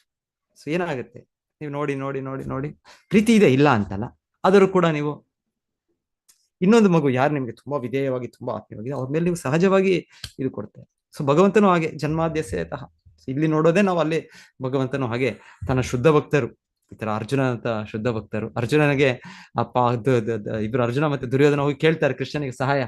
ಈಗ ದುರ್ಯೋಧನ ಏನ್ ತಗೊಳ್ತಾನೆ, ದುರ್ಯೋಧನ ಏನ್ ತಗೊಳ್ತಾನೆ ಕೃಷ್ಣನಿಂದ ರಾಜ್ಯದ ಮುಂಚೆ? ಕೃಷ್ಣ ಹೇಳ್ತಾನೆ ನಾನು ಸೈನ್ಯ. ಕೃಷ್ಣ ಹೇಳ್ತಾನೆ ನಾನು ಸೈನ್ಯ ಬೇಕಾ ನಂದು, ಇಲ್ಲ ನಾನ್ ಬೇಕಾ, ನಾನಾದ್ರೆ ಯುದ್ಧ ಮಾಡೋದಿಲ್ಲ, ನಾನು ನನ್ನ ಅಸ್ತ್ರವನ್ನು ತೆಗೀಲೋದಿಲ್ಲ. ಸೊ ಈಗ ದುರ್ಯೋಧನ ಯೋಚನೆ ಮಾಡ್ತಾನೆ, ಇವನು ಯೂಸ್ಲೆಸ್, ಪ್ರಯೋಜನ ಇಲ್ಲ, ಏನು ನಿರಾಯುಧನಾಗಿ ಏನ್ ಪ್ರಯೋಜನ ಈ ವ್ಯಕ್ತಿ. ಆದ್ರೆ ಅವನ ಸೈನ್ಯ, ನಾರಾಯಣ ಸೈನ್ಯ, ಒಂದು ಅಕ್ಷೋಹಿಣಿ. ಸೊ ಅದು ಸ್ವಲ್ಪ ಯೂಸ್ ಆಗುತ್ತೆ ಅದು ನನಗೆ. ಸೊ ಅದಕ್ಕೆ ಹೇಳ್ತಾರೆ ಕೃಷ್ಣ ದುರ್ಯೋಧನ ಚಿಂತನೆ ಆಗಿ. ಅರ್ಜುನನಿಗೆ ಆತರ ಇಲ್ಲ, ಅರ್ಜುನನಿಗೆ ನನಗೆ ಏನು ಬೇಡ, ನನಗೆ ಕೃಷ್ಣ ನೀನಿದ್ರೆ ಸಾಕು. ನಿನ್ನ ನಿನ್ನ ನಿನ್ನ ನಿನ್ನ ವೈಭವ, ನಿನ್ನ ಶಕ್ತಿ, ನಿನ್ನ ಇದು ಅದು ಎಲ್ಲ ನೀನು ಅಸ್ತ್ರ ಪ್ರಯೋಗ ಮಾಡೋದು ನೀನು, ಅದೆಲ್ಲ ಬೇಡ ನನಗೆ. ಕೃಷ್ಣ ನೀನ್ ನನಗೆ ನೀನ್ ಬೇಕು. ಭಕ್ತರಿಗೆ ಕೃಷ್ಣ ಬೇಕು. ಭಕ್ತರಿಗೆ ಅವನ ಇದು ಬೇಕು, ಬೇಕು, ಭೌತಿಕವಾಗಿ ಅವನ ಸಂಪತ್ತು ಶ್ರೀಮಂತಿಕೆ ಬೇಕು, ಅವನ ಇನ್ನೊಂದು ಶಕ್ತಿ ಬೇಕು. ಇಲ್ಲ, ಭಕ್ತರಿಗೆ ಅದಿಲ್ಲ. ಭಕ್ತರಿಗೆ ಕೃಷ್ಣನು ಬೇಕು. ಸೊ ಅದು ವ್ಯತ್ಯಾಸ ಕೃಷ್ಣನಿಗೆ, ಅರ್ಜುನನಿಗೆ ಮತ್ತೆ ದುರ್ಯೋಧನಿಗೆ. ಹಾಗೆ ಕೃಷ್ಣನ ಯಾವತ್ತು ಪಾರ್ಶಿಯಾಲಿಟಿ ಇಲ್ಲ. ಸಮೋಹಂ ಸರ್ವಭೂತೇಶು ನ ದ್ವೇಷ್ಯೋ ಅಸ್ತಿನ ಪ್ರಿಯ. ಭಗವದ್ಗೀತೆಯಲ್ಲಿ ಕೃಷ್ಣ ಹೇಳಿದ್ದಾರೆ, ಸಮೋಹಂ ಸರ್ವಭೂತೇಶು, ಎಲ್ಲ ಜೀವಿಗಳು ಸಮ ನನಗೆ, ಯಾರು ಮೇಲೆ ಯಾರು ಕೆಳಗೆ ಅಂತ ನನಗಿಲ್ಲ. ನನಗೆ ಸಮೋಹಂ ಸರ್ವಭೂತೇಶು ನ ದ್ವೇಷ್ಯೋ ಅಸ್ತಿ ನ ಪ್ರಿಯ. ಯಾರು ನನಗೆ ದ್ವೇಷ ಇಲ್ಲ, ನನಗೆ ಅಸೂಯೆ ಇಲ್ಲ. ನನಗೆ ಏನ್ ಅಸೂಯೆ ಕೃಷ್ಣನಿಗೆ ನಮ್ಮ ಮೇಲೆ? ದ್ವೇಷ ನ ಅಸ್ತಿನ ಪ್ರಿಯ, ಇವರು ತುಂಬಾ ಪ್ರಿಯರು ಅಂತ ಇಲ್ಲ ಕೃಷ್ಣ, ಎಲ್ಲರೂ ಒಂದೇ. ಆದರೆ ಏ ಭಜಂತಿ ತು ಮಾಂ ಭಕ್ತ್ಯ, ಯಾರಾದ್ರೂ ನನ್ನನ್ನ ಭಕ್ತಿ ಭಾವದಿಂದ ನನ್ನ ಆಶ್ರಯಿಸಿದರೆ, ನನ್ನ ಭಕ್ತಿ ಸೇವೆಯಲ್ಲಿ ತೊಡಗಿದ್ರೆ, ನಾನು ಅವರಲ್ಲಿದ್ದೇನೆ, ಅವರು ನನ್ನಲ್ಲಿದ್ದಾರೆ. ಸೊ ಇದು ಕೃಷ್ಣ ಸಹಜ ಇದೆ, ಇದು ಕೃಷ್ಣನ ಕಡೆಯಿಂದ ಇದಿಲ್ಲ. ಸೊ ಇಲ್ಲಿ ಎಷ್ಟರ ಮಟ್ಟಿಗೆ ಅಂತ ಹೇಳ್ತಾ ಇದ್ದಾರೆ, ಪೃಥುಮಹಾರಾಜರು ಆಯ್ತು, ಪೃಥುಮಹಾರಾಜರಿಗೆ ಬೇಸರ ಇಲ್ಲ. ಅಯ್ಯೋ ನಾನು ಯಜ್ಞ ಮಾಡ್ತಾ ಇದ್ದೆ, 100 ಯಜ್ಞ ಆಗ್ಲಿಲ್ಲ, 100 ಯಜ್ಞ, ಬೇಸರ ಇಲ್ಲ. ಅದು ಫಿನಿಶ್ ಆಗ್ಲಿಲ್ಲ, ಇಂದ್ರ ಇದು ಮಾಡ್ಬಿಟ್ರು, ಇಲ್ಲ. 99 ಯಜ್ಞನೇ ಅವ್ರಿಗೆ ಭಾಗ್ಯಶಾಲಿಯಾಗಿ ಹೀಗೆ ಇಂದ್ರ ಮಾಡಿದ್ದು ಒಳ್ಳೇದೇ ಆಯ್ತು ನನಗೆ. ಇಲ್ಲಿ ಬ್ರಹ್ಮದೇವರು ಬಂದರು, ಬ್ರಹ್ಮದೇವರು ನನಗೆ ಅಂತ ದೊಡ್ಡ ಭಕ್ತರು, ಅವರ ಸಂಘ ಸಿಕ್ತು. ಈಗ ನೋಡಿ ಸಾಕ್ಷಾತ್ ವಿಷ್ಣುನೇ ಬಂದ್ಬಿಟ್ರು. ಮತ್ತೆ ವಿಷ್ಣು ಈಗ ಇನ್ನ ಹೇಳಿದ್ದಾರೆ, ಇವ್ರು ಹೋದ್ಮೇಲೆ ಇನ್ನ ಕುಮಾರರು ಬರ್ತಾರೆ. ಹೇಳಿದ್ರು, ವಿಷ್ಣು ಆಗ್ಲೇ ಬಂದು ಹೇಳ್ತಾ ಇದ್ದಾರೆ ಇಲ್ಲಿ, ಈಗ ಸದ್ಯಕ್ಕೆ ನಿನಗೆ ಕುಮಾರರ ಸಂಘ ಸಿಗುತ್ತೆ ಅಂತ ಹೇಳಿದ್ರು ಅವರು. ಆ ಸಮಯದಲ್ಲಿ ಇಲ್ಲಿ ಪ್ರಾರ್ಥನೆಗಳು ಬರುತ್ತೆ. ಪೃಥು ಮಹಾರಾಜರು ಹೇಳ್ತಾರೆ, ಭಗವಂತನೇ ನನಗೆ ಏನು ಬೇಡ, ನಿನ್ನ ಶುದ್ಧ ಭಕ್ತರ ಸಂಘ ಬೇಕು ಅಷ್ಟೇ. ನನಗೆ ನೀನೇನು ಕೂಡ ಭೌತಿಕ ಅನುಗ್ರಹ ಮಾಡೋ ಅಗತ್ಯ ಇಲ್ಲ. ಸೊ ಹೀಗೆ ತುಂಬಾ ಭಾಗ್ಯಶಾಲಿಯಾಗಿ ಅವರು ಒಂದು ರೀತಿ ಈ ಸನ್ನಿವೇಶ ಏನೇನಾದ್ರೂ ಕೂಡ ಅವರು ಆನಂದದಿಂದ ಪೃಥು ಮಹಾರಾಜರಿದ್ದಾರೆ. ಸೊ ಅವರ ನಡವಳಿಕೆ, ಅವರ ಗುಣಶೀಲ, ಅದನ್ನ ನೋಡಿ ವಿಷ್ಣು ಕೂಡ, ಭಗವಂತನು ಕೂಡ ಈಗ ಹೇಗೆ ಹೋಗೋದು ಈಗ. ಸೊ ಈಗ ಬಂದು ಒಂದು ಮೋಸ್ಟ್ಲಿ ಒಂದು ಅರ್ಧ ಗಂಟೆನೋ, 1 ಗಂಟೆ 2 ಗಂಟೆ ಕಾಲ ಆಯ್ತೇನೋ ಅಷ್ಟೇ. ಮತ್ತೆ ಅವರ ಸ್ವಲ್ಪ ಸಮಯ ಆಯ್ತು, ಯಾಕಂದ್ರೆ ನಾವು ಕೇಳಿದ್ವಿ ಹಿಂದೆ ಶ್ಲೋಕದಲ್ಲಿ ಭಗವಂತನನ್ನು ಅವರು ತುಂಬಾ ಪೂಜಿಸಿದ್ರು ಅಂತ ಕೂಡ ಕೇಳಿದ್ವಿ ನಾವು. ತುಂಬಾ ಒಂದು ವಿಜೃಂಭಣೆಯಿಂದ, ತುಂಬಾ ಭಕ್ತಿ ಭಾವದಿಂದ. ಅಂದ್ರೆ ಆರತಿ ಮಾಡೋದು, ನಮ್ದು ಸಾಧನೆ, ನಮ್ದು ಆರತಿ. ನಮ್ಮ ಆರತಿಯಲ್ಲಿ ಹೇಳ್ತಾರೆ ಆಚಾರ್ಯರು, ದೊಡ್ಡ ಆರತಿ ಮಾಡುವಾಗ 20 ರಿಂದ 25 ನಿಮಿಷ ಮಾಡಬೇಕು ಅಂತ ಹೇಳ್ತಾರೆ. ನಮ್ಮ ಆರತಿ ನೋಡ್ತೀರಾ, ಮಂಗಳಾರತಿ ನೀವು ಡೈಲಿ ರಾಧಾ ಗೋವಿಂದ, 20 ರಿಂದ 25. ಒಂದೊಂದ್ಸಲ ಅದು ಕೂಡ ಕಡಿಮೆ ಮಾಡ್ಬಿಡ್ತೀವಿ, ಸ್ವಲ್ಪ 15 ರಿಂದ 20. ಯಾಕಂದ್ರೆ ಸ್ವಲ್ಪ ಹೇಳ್ತಾರೆ ನಮ್ಮ ಹಿರಿಯರು, ಅವ್ರು ಹೇಳ್ತಾರೆ, ಜಪ ಮಾಡಿ, ಬೆಳಿಗ್ಗೆ ಹೊತ್ತು ಜಪ ಮಾಡೋ ಸಮಯ ನೀವು ಸ್ವಲ್ಪ ಆರತಿ ಎಲ್ಲ ಕಡಿಮೆ ಮಾಡಿ, ತೊಂದರೆ ಇಲ್ಲ. ನೀವು ಜಪ ಮಾಡಿದ್ರೆ ನಿಮ್ಮ ಪರಿಶುದ್ಧ ಆದ್ರೆ ಮತ್ತೆ ನೀವು ಆರತಿ ದಿನ ಇದೆ, ಆ ದಿನ ದೊಡ್ಡ ಆರತಿ ಮಾಡಿ, ಮಧ್ಯಾಹ್ನ ಆರತಿ, ಸಂಧ್ಯಾ ಆರತಿ ಎಲ್ಲ ಮಾಡಿ, ಈಗ ಜಪ ಮಾಡಿ ಅಂತ ನಮ್ಗೆ ಸ್ವಲ್ಪ ಒಂದ್ಸಲ ಹೇಳ್ಬೋದು, ಕಡಿಮೆ ಮಾಡಿ ಅಂತ. ಇಲ್ಲ ಅಂದ್ರೆ ದರ್ಶನಾರ್ಥಿ ಇದೆ, ಅಲ್ಲಿ ಭಗವಂತನಿಗೆ ದೀಪಗಳೆಲ್ಲ ಅರ್ಪಣೆ ಮಾಡೋದು ನಾವು, ಕೇವಲ ಪುಷ್ಪವನ್ನು ಅರ್ಪಣೆ, ಅದು 5 ರಿಂದ 7 ನಿಮಿಷಕ್ಕೂ ಮುಗಿಸ್ಬಿಡ್ಬೋದು. ಸೊ ಹೀಗೆ ಬೇರೆ ಬೇರೆ ಟೈಮ್ ಇದೆ. ಆದ್ರೆ ದೊಡ್ಡ ಆರತಿ ಫೆಸ್ಟಿವಲ್ ಟೈಮಲ್ಲಿ ನಾವು ತುಂಬಾ ಆರತಿಗಳನ್ನ ತೆಗಿತೇವೆ. ಸೊ ಆಗ ಅದು 45 ನಿಮಿಷನೂ ಆಗ್ಬಹುದು ಅದು ಆರತಿ. ಆಮೇಲೆ ಇನ್ನು ಇದು ಕ್ರಮ ಇಲ್ಲ, ಆರತಿಯಲ್ಲೂ ಕೂಡ ಒಂದು ಭಗವಂತನಿಗೆ ಇದು ಚಾಮರ ವ್ಯಜನ ಮಾಡೋದು, ಅದು ಎಷ್ಟು ಬೇಕಾದ್ರೂ ಮಾಡ್ಬೋದು. ಬೇರೆದೆಲ್ಲ ಹೇಳ್ತಾರೆ 7 ಮಾಡಿ, 4 2 3 7 ಆತರ ಒಂದು ಕ್ರಮ ಇದೆ. ಭಗವಂತನ ಪಾದಗಳಿಗೆ 4 ತೋರಿಸೋದು, ಒಕ್ಕಳಿಗೆ 2, ಮುಖಕ್ಕೆ 3, ಹಾಗೆ ಇದೆ ಎಲ್ಲ ಒಂದು ಆದರೆ ಅವನ ಇದು ಚಾಮರ ವ್ಯಜನ ಮಾಡೋದು ಅದು ಮಾಡ್ತಾನೆ ಇರ್ಬೋದು. ಭಕ್ತರಿದ್ರೆ ಪ್ರತಿ ಸಮಯದಲ್ಲಿ ಭಗವಂತನಿಗೆ, ಅವನ ವೈಕುಂಠ ಲೋಕದಲ್ಲಿ ಸದಾ ಅವನ ಇವರಿದ್ದಾರೆ, ಅವರು ಭಗವಂತನಿಗೆ ಚಾಮರ ಸೇವೆ ಮಾಡ್ತಾನೆ ಇರ್ತಾರೆ. 24 ಗಂಟೆ ನಡೆಯುತ್ತೆ ಕೃಷ್ಣನಿಗೆ. ಅದಕ್ಕೆ ಇದೇ ಇಲ್ಲ, ಸ್ಟಾಪೇ ಇಲ್ಲ. ಅದಕ್ಕೆ ನಾವೇನ್ ಮಾಡ್ತೀವಿ, ಇಲ್ಲ ನಮಗೆ ಅಭಾವ ಇದೆ, ಹಾಗಾಗಿ ನಾವೊಂದು ಫ್ಯಾನ್ ಹಾಕ್ಬಿಡ್ತೇವೆ. ಇಲ್ಲ ಅಂದ್ರೆ ಫ್ಯಾನ್ ಇಲ್ಲ ಅಂದ್ರೆ ಇನ್ ಸ್ವಲ್ಪ ನಮ್ಗೆ ಶಕ್ತಿ ಇದ್ರೆ AC ಹಾಕ್ಬಿಡ್ತೇವೆ ನಾವು ದೇವರಿಗೆ. ಸೊ ಈಗ ನಾವು ಸೇವೆ ಮಾಡ್ತೇವೆ. ಇದರ ಮೆಷಿನ್ಗಳ ತಾಂತ್ರಿಕ ಸಹಾಯ ತಗೊಳ್ತೀವಿ. ಇಲ್ಲ ಅಂದ್ರೆ ಸಮಯ ಇದ್ರೆ ನಿಂತ್ಕೊಳ್ಳು, ಅಲ್ಲೇ ಒಬ್ರು ನಿಂತು ಭಗವಂತನ ಚಾಮರ ಮಾಡ್ತಾ ಇರ್ಬೋದು ಕೃಷ್ಣನಿಗೆ. ಸಾಕ್ಷಾತ್ ಕೇಳ್ತೇವೆ, ರುಕ್ಮಿಣಿ ದೇವಿ ಕೃಷ್ಣನಿಗೆ ಅವರ ಇದರಲ್ಲಿ, ಕೃಷ್ಣನವರ ಇದಕ್ಕೆ ಬಂದ್ರೆ ಅವರು ಸ್ವತಃ ಅವ್ರು ಮಾಡ್ತಾ ಇದ್ದಾರೆ. ಎಷ್ಟೋ 100 ಸೇವಕಿಯರಿದ್ದಾರೆ, ಆದ್ರೆ ಸ್ವತಃ ಲಕ್ಷ್ಮಿ ಮಹಾಲಕ್ಷ್ಮಿ ರುಕ್ಮಿಣಿ ದೇವಿ ಕೃಷ್ಣನಿಗೆ ಚಾಮರ ಮಾಡ್ತಾರೆ. ಮತ್ತೆ ಕೃಷ್ಣನಿಗೆ ಅವರೇ ಬಡಿಸ್ತಾ ಇದ್ದಾರೆ ಆಹಾರ. ಹೋಗಿ ನೀನ್ ಕೊಡು, ನೀನ್ ಮಾಡು, ನೀನ್ ತಗೊಂಬ, ನೀನ್ ಹತ್ರ ಅಲ್ಲ, ಸ್ವತಃ ಕೃಷ್ಣ ಭಗವಂತನು ಬಂದಾಗ ಅವರೇ ಅವರಿಗೆ ಏನ್ ಬೇಕು, ಯಾವ್ದು ಬೇಕು, ಎಷ್ಟು ಬೇಕು ಅದಕ್ಕೆ ಗೊತ್ತು ಅವ್ರಿಗೆ ಕೃಷ್ಣನ ಹೇಗೆ ಅಂತ. ಸೊ ಆತರ ಆ ರೀತಿ ಪ್ರೀತಿ ಆ ರೀತಿ ಒಂದು ಇದಿದೆ. ಸೊ ಎನಿವೆ, ಸೊ ಇಲ್ಲಿ ಪಾಯಿಂಟ್ ನಾವು ನೋಡ್ತಾ ಇರೋದು ಎಲ್ಲಿಂದ ಬಂತು ಎಲ್ಲೋ ಹೋಗ್ತೀವಿ ನಾವು. ಸೊ ಇಲ್ಲಿ ನೋಡ್ತಾ ಇರೋದು ಆ ಋತುಮಾರ ಆರತಿ ಮಾಡಿದ್ರು. ತುಂಬಾ ಸಮಯ ಆಯ್ತು ಅದು ಮೋಸ್ಟ್ಲಿ. ಸೊ ಬಹುಶಃ ನಾನು ಯೋಚನೆ ಮಾಡ್ತೇನೆ ಎಷ್ಟೊತ್ತಿರ್ಬೋದು ವಿಷ್ಣು ಭಗವಂತನು ಬಂದದ್ದು ಅಂತ. ಸೊ ಇದೆಲ್ಲ ನಡೆದ್ರು ಕೂಡ ಅದೆಲ್ಲ ಆಯ್ತು, ಇನ್ನಾಯ್ತು ಎಲ್ಲ ಇದಾಯ್ತು. ಇಂದ್ರನು ಕೂಡ ಇದಾಯ್ತು, ಇನ್ನ ಈ ರೀತಿ ಯಾವ್ದು ಆಗೋದಿಲ್ಲ. ಇಂದ್ರನು ಕೂಡ ಅವ್ರ ಕ್ಷಮೆ ಕೇಳಿದ್ದಾಯ್ತು, ಎಲ್ಲ ಆಯ್ತು, ಹೋಗ್ಬೇಕು. ಆದರೆ ಹೇಳ್ತಾರೆ ಅವ್ರು ಹೋಗಕ್ಕೆ ಆಗ್ತಾ ಇಲ್ಲ ಅವ್ರಿಗೆ. ಯಾಕೆ ಅಂದ್ರೆ ಋತು ಮಹಾರಾಜರ ಆ ರೀತಿಯ ಪ್ರೇಮ ಭಾವ. ಸ್ವಲ್ಪ ಹೇಳ್ತಾರೆ ಪ್ರೇಮ ಬಂಧನದಿಂದ ಅವರು ಕಟ್ಟಿ ಹಾಕಿದ್ದಾರೆ. ಇನ್ನೇನು ಅದು ದಾರದಿಂದ ಇನ್ನೊಂದ ಕಟ್ಟಿ ಹಾಕಿದ್ದಲ್ಲ, ಪ್ರೇಮ ಬಂಧನ ಆ ರೀತಿ. ಇನ್ಫ್ಯಾಕ್ಟ್ ನೀವು ಭಾಗವತದಲ್ಲಿ ಕೇಳಿರ್ತೀರಾ, ಕುಂತಿದೇವಿ ಒಮ್ಮೆ ಕೃಷ್ಣನಿಗೆ ಅವರ ಪ್ರಾರ್ಥನೆಗಳು ಅರ್ಪಿಸ್ತಾರೆ. ಬಹಳ ಸೊಗಸಾದ ಪ್ರಾರ್ಥನೆಗಳು, 8ನೇ ಅಧ್ಯಾಯ ಪ್ರಥಮ ಸ್ಕಂದ. ಸೊ ಅದೆಲ್ಲ ಕೇಳಿದ್ಮೇಲೆ ಕೃಷ್ಣನು ಅವರ ಪ್ರಾರ್ಥನೆಯನ್ನು ಸ್ವೀಕರಿಸಿ ಕೃಷ್ಣನು ಅವನ ಪದ್ಮಫಲಾಶಾಕ್ಷ, ಅವನ ತಾವರೆ ಕಣ್ಣುಗಳು, ಮತ್ತೆ ಅದೇ ರೀತಿ ಅವನ ಬಾಯಿ, ಅದರಿಂದ ಅವನು ಸ್ಮೈಲ್, ಅವನು ಆ ಸಂತೋಷದಿಂದ ಅವರ ಇದನ್ನು ಸ್ವೀಕರಿಸ್ತಾನೆ. ಆದ್ರೆ ಏನು ಹೇಳೋದಿಲ್ಲ ಕೃಷ್ಣ. ಆಕ್ಚುಲಿ ಕುಂತಿದೇವಿಯ ಇಚ್ಛೆ ಏನಂದ್ರೆ, ಕೃಷ್ಣ ನೀನು ಹೋಗ್ತಾ ಇದೀಯಾ, ಯಾಕೆ ಹೋಗ್ತಾ ಇದೀಯಾ ಕೃಷ್ಣ, ನೀನು ಹೋಗ್ಬೇಡ ನೀನು. ಸೊ ಆ ರೀತಿ ಅವರು ಒಂದು ಸಂಪೂರ್ಣ ಹೃದಯದಿಂದ ಅವರು ಪ್ರಾರ್ಥಿಸ್ತಾರೆ ಕೃಷ್ಣನಿಗೆ ಎಲ್ಲ ಪ್ರಾರ್ಥನೆಗಳು. ಕೃಷ್ಣ ಇಲ್ಲ ನಾನು ಹೋಗ್ಬೇಕು, ಏನ್ ಮಾಡೋದು, ನಾನು ಹೋಗ್ಬೇಕು, ಅಲ್ಲಿ ನನ್ನ ಭಕ್ತರಿದ್ದಾರೆ ದ್ವಾರಕೆಯಲ್ಲಿ, ಇಲ್ಲಿ ನನ್ನ ಎಷ್ಟೋ ಕರ್ತವ್ಯ, ನಾನು ನಿಮಗೆಲ್ಲ ನಿಮ್ಮ ರಾಜ್ಯ ಕೊಟ್ಬಿಟ್ಟೆ, ನಿಮಗೋಸ್ಕರ ನಿಮ್ಮ ಯುದ್ಧಕ್ಕೆ ನಾನೇ ಬಂದು ಎಲ್ಲ ಇದು ಮಾಡಿಕೊಟ್ಟೆ. ಈಗ ನನ್ನ ಅಲ್ಲಿ ಭಕ್ತರಿದ್ದಾರೆ ದ್ವಾರಕೆಯಲ್ಲಿ, ಅಲ್ಲಿ ಹೋಗ್ಬೇಕು, ಅವ್ರು ಕಾಯ್ತಾ ಇದ್ದಾರೆ. ಸೊ ಹಾಗೆಲ್ಲ ಆಯ್ತು ಅಂತ ಕೃಷ್ಣ ಮಾತು ಕೂಡ ಹೇಳಿಲ್ಲ, ಸುಮ್ಮನೆ ನಗುವಿಂದ ನಿಮ್ಮ ಇದರಿಂದ ಸ್ವೀಕರಿಸ್ತೇನೆ ನಿಮ್ಮ ಪ್ರಾರ್ಥನೆಗಳು ಹೇಳ. ಆದ್ರೆ ಹೇಳ್ತಾರೆ ಕೃಷ್ಣ ಮತ್ತೆ ರೆಡಿ ಹೋಗಕ್ಕೆ. ಎಲ್ಲ ಆಯ್ತು, ರೆಡಿ, ಡ್ರೈವರ್ ರೆಡಿನಾ, ಎಲ್ಲ ರೆಡಿನಾ, ಓಕೆ, ಎಲ್ಲ ಪ್ಯಾಕಿಂಗ್ ಆಗಿದೆಯಾ, ಎಲ್ಲ ಪ್ರತಿಯೊಂದು ಯಾವ್ದು ಮಿಸ್ ಆಗಿಲ್ವಾ ಐಟಮ್, ಎಲ್ಲ ರೆಡಿ, ಎಲ್ಲ ಆಗಿದೆ, ಎಲ್ಲ ಲೋಡ್ ಆಗಿದೆ, ಎಲ್ಲ ಆಗಿದೆ. ಯುಧಿಷ್ಠಿರ್ ಮಹಾರಾಜರು ಬಂದು, ಕೃಷ್ಣ ನೀನು ಸ್ವಲ್ಪ ದಿವಸ ಇದ್ದರೆ. ಸೊ ಹೇಳ್ತಾರೆ ಯುಧಿಷ್ಠಿರ್ ಮಹಾರಾಜರ ಈ ಮನವಿ, ಕುಂತಿದೇವಿಯವರು ಪ್ರಾರ್ಥನೆ ಮಾಡ್ತಾ ಇದ್ದಾರೆ, ಬೇರೆಯವರೆಲ್ಲರೂ ಕೂಡ ಅಳ್ತಾ ಇದ್ದಾರೆ, ಅಯ್ಯೋ ಕೃಷ್ಣ ಹೋಗ್ತಾ ಇದ್ದಾನೆ, ಕೃಷ್ಣ ಇಲ್ಲ ಹೋಗ್ಬೇಕ ನಾನು. ಆದ್ರೆ ಯುಧಿಷ್ಠಿರ್ ಮಹಾರಾಜರು ಕೇವಲ ಒಂದು ಮಾತು, ಕೃಷ್ಣ ನೀನ್ ಸ್ವಲ್ಪ ದಿವಸ ಇದ್ರೆ, ಇನ್ನು ಸ್ವಲ್ಪ ದಿವಸ ಅಂತ ಅವ್ರ ಮಾತು ಹೇಳೋ ಕೃಷ್ಣ, ಯುಧಿಷ್ಠಿರ ಮಹಾರಾಜ ಹೇಳಿರೋ ಮಾತು ಕೃಷ್ಣ ಹೇಳ್ತಾರೆ, ಅದನ್ನ ಪಕ್ಕಕ್ಕೆ ಸರಿಯಕ್ಕಾಗಲಿಲ್ಲ. ಕೃಷ್ಣನ ಮತ್ತೆ ಆಯ್ತು, ಏನ್ ಪ್ಯಾಕ್ ಆಗಿದೆ ಎಲ್ಲ ಅನ್ಪ್ಯಾಕ್ ಮಾಡಿ, ಎಲ್ಲ ಮತ್ತೆ ವಾಪಸ್ ಎಲ್ಲ ಪ್ಯಾಕಿಂಗ್ ಮಾಡೋ ಒಂದ್ಸಲ ಎಷ್ಟು ದಿವಸಗಳು ಮಾಡ್ತೀವೋ ಇದೆಲ್ಲ ಆಗುತ್ತೆ. ಸ್ವಲ್ಪ ಜನ ಪ್ಯಾಕಿಂಗ್ ಮಾಡ್ತಾರೆ, ಅದು ದೂರದ ಪ್ರಯಾಣ, ಇನ್ನೊಂದಿದ್ರೆ ಎಲ್ಲ ಫುಲ್ ಪ್ಯಾಕಿಂಗ್ ಮಾಡ್ಕೊಂಡ್ಬಿಡ್ತಾರೆ. ಎಷ್ಟು ಟೈಮ್ ಆಗಿದೆ, ಎಲ್ಲ ಇದೆ, ಎಲ್ಲ ಆಗಿದೆ, ಎಲ್ಲ ರೆಡಿ. ಅದೇ ಕೃಷ್ಣ ಫುಲ್ ಪ್ರೋಗ್ರಾಮ್ ಕ್ಯಾನ್ಸಲ್ ಹಾಗೆ ಮತ್ತೆ ಯುಧಿಷ್ಠಿರ ಮಹಾರಾಜರ ಜೊತೆಗೆ ಹಸ್ತಿನಾಪುರದಲ್ಲಿ ಕೆಲವು ದಿನಗಳೆಲ್ಲ, ಕೆಲವು ತಿಂಗಳು ಅಂತ ಹೇಳ್ತಾರೆ, ಕೃಷ್ಣ ಅಲ್ಲೇ ಉಳಿದು. ಸೊ ಈ ರೀತಿ ಭಗವಂತನ ಶುದ್ಧ ಭಕ್ತರ ಪ್ರೇಮ ಸಂಬಂಧ. ಸೊ ಬಹಳ ಆತ್ಮೀಯವಾದ ಸಂಬಂಧ ಇದೆ ಭಗವಂತನಿಗೆ, ಅದು ನಿತ್ಯವಾದ ಸಂಬಂಧ. ಸೊ ಅದಕ್ಕೆ ಯಾವ ಭೌತಿಕ ಇದು ಕೂಡ ಬರೋದಿಲ್ಲ ಅದಕ್ಕೆ. ಸೊ ಶುದ್ಧ ಭಕ್ತರು ಆ ನೆಲೆಯಲ್ಲಿದ್ದಾರೆ. ಸೊ ಅವ್ರ ನೆಲೆಯಲ್ಲಿರೋದ್ರಿಂದ ಅವರು ಕೃಷ್ಣನನ್ನು, ಹಾಗೆ ಅವರ ಹತ್ತಿರವೇ ಅವರು ಕೃಷ್ಣನನ್ನು, ಅವರು ಭಗವಂತನು ಸದಾ ಅವ್ರ ಜೊತೆಗೆ ಇರ್ತಾನೆ, ಪರಮಾತ್ಮನಾಗಿದ್ದಾನೆ. ಮತ್ತೆ ಈಗೂ ಕೂಡ ಅವನು ಭಗವಾನ್ ಸ್ವರೂಪವಾಗಿ ಕೂಡ ಅವನು ಅವರಿಂದ ದೂರ ಇರಕ್ಕೆ ಸಾಧ್ಯ ಇಲ್ಲ. ಅವರಿಗೆ ಪ್ರೇಮಾಂಜನ ಚುರಿತ ಭಕ್ತಿ ವಿಲೋಚನೆಯ ಸಂತಹ ಸದೈವ ಹೃದಯೇಶು ವಿಲೋಕಯತಿ ಯಂ ಶ್ಯಾಮ ಸುಂದರಂ ಅಚಿಂತ್ಯ ಗುಣಸ್ವರೂಪಂ ಗೋವಿಂದಮಾದಿ ಪುರುಷಂ ತಮಹಂ ಭಜಾಮಿ. ಸೊ ಇದು ಶುದ್ಧ ಭಕ್ತರ ಅವರು ಗಳಿಸಿಕೊಂಡಿರುವ ಒಂದು ಅರ್ಹತೆ. ಆ ರೀತಿಯ ಒಂದು ಶುದ್ಧ ಭಕ್ತಿ ಸೇವೆಯಿಂದ ಯಾವ ಭೌತಿಕ ಇಚ್ಛೆ ಇಲ್ಲದೆ, ಯಾವ ಸ್ವಾರ್ಥವಿಲ್ಲದೆ, ಸೊ ಹಾಗೆ ಭಗವಂತನವ್ರಿಗೆ ಭಕ್ತ್ಯಾಂ ಮೇ ಏಕಲಾಗ್ರಾಹ್ಯಂ, ಭಗವಂತ ಭಕ್ತಿಯಿಂದ ಮಾತ್ರ ಅವನನ್ನು ಹಿಡಿಬಹುದು. ಯಾವುದರಿಂದನೂ ಅವನ ಜ್ಞಾನದಿಂದ, ಯೋಗಾಭ್ಯಾಸದಿಂದ, ತಪಸ್ಸೆ ಮಾಡಿ ಕೃಷ್ಣನನ್ನು ಈ ರೀತಿ ನಾವು ಹಿಡ್ಕೊಳ್ಳಿಕ್ಕೆ, ಅವ್ನು ನೋಡ್ಲಿಕ್ಕೂ ಆಗೋದಿಲ್ಲ. ಅವನಿಗೆ ಇದು ಮಾಡೋದಿರ್ಲಿ, ಅವ್ರು ನೋಡ್ಲಿಕ್ಕೂ ಆಗೋದಿಲ್ಲ ನಮ್ಗೆ ಈ ಚಟುವಟಿಕೆಗಳು.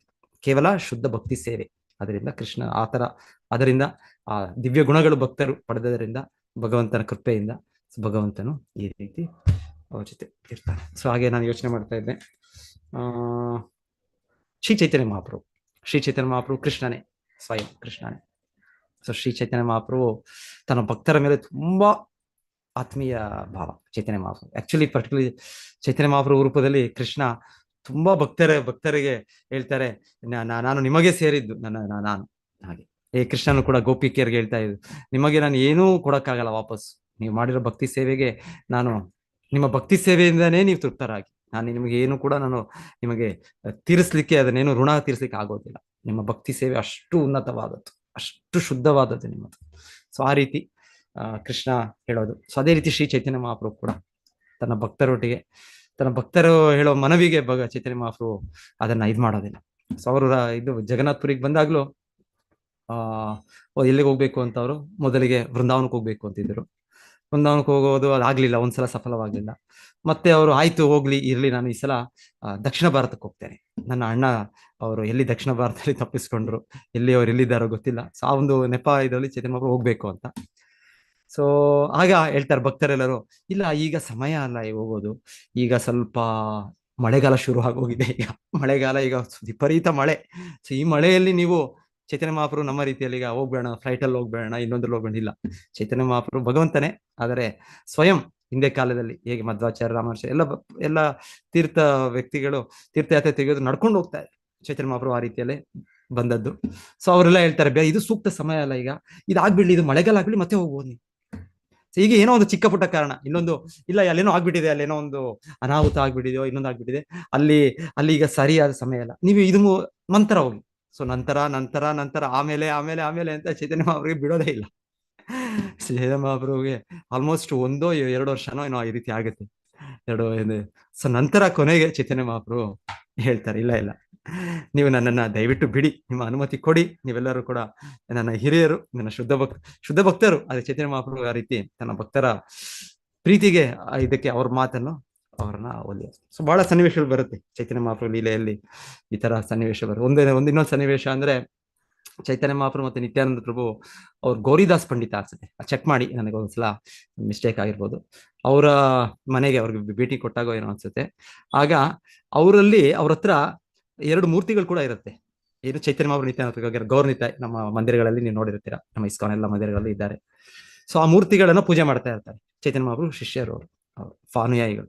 ಸೊ ಚೈತನ್ಯ ಮಹಾಪ್ರಭು ಅವ್ರನ್ನ ಖುದ್ದಾಗಿ ವಿಸಿಟ್ ಮಾಡಿದಾಗ ಹೇಳ್ತಾರೆ, ಚೈತನ್ಯ ಮಹಾಪ್ರಭುನ ಅವರು ನೋಡಿ ಮತ್ತೆ ಅವರ ಸತ್ಕರಿಸಿ, ಅವರ ಭಗವಂತನು ಅವರು ತಮ್ಮ ಮನೆಗೆ ಬಂದಿದ್ದಾರೆ ಅಂತೆಲ್ಲ ಇದು ಮಾಡಿ ಅಷ್ಟು ದಿವ್ಯ ಆನಂದ ಆಗುತ್ತೆ ಅವ್ರಿಗೆ. ಅದು ಸ್ವಲ್ಪ ಸಮಯ ಮೇಲೆ ಚೈತನ್ಯ ಮಹಾಪ್ರಭು ಹೇಳ್ತಾರೆ, ಆಯ್ತು, ನೀವು ನನಗೆ ಭೋಗವನ್ನು ಅರ್ಪಣೆ ಮಾಡಿದೆ, ಪ್ರಸಾದವನ್ನು ತಗೊಂಡೆ, ನಾನು ಹೋಗ್ತೇನೆ ನಾನು ಅಂತ. ಚೈತನ್ಯ ನಿತ್ಯಾನಂದರು ಇಬ್ರು ಕೂಡ ಹೊರಡ್ತಾ ಇದ್ದಾರೆ.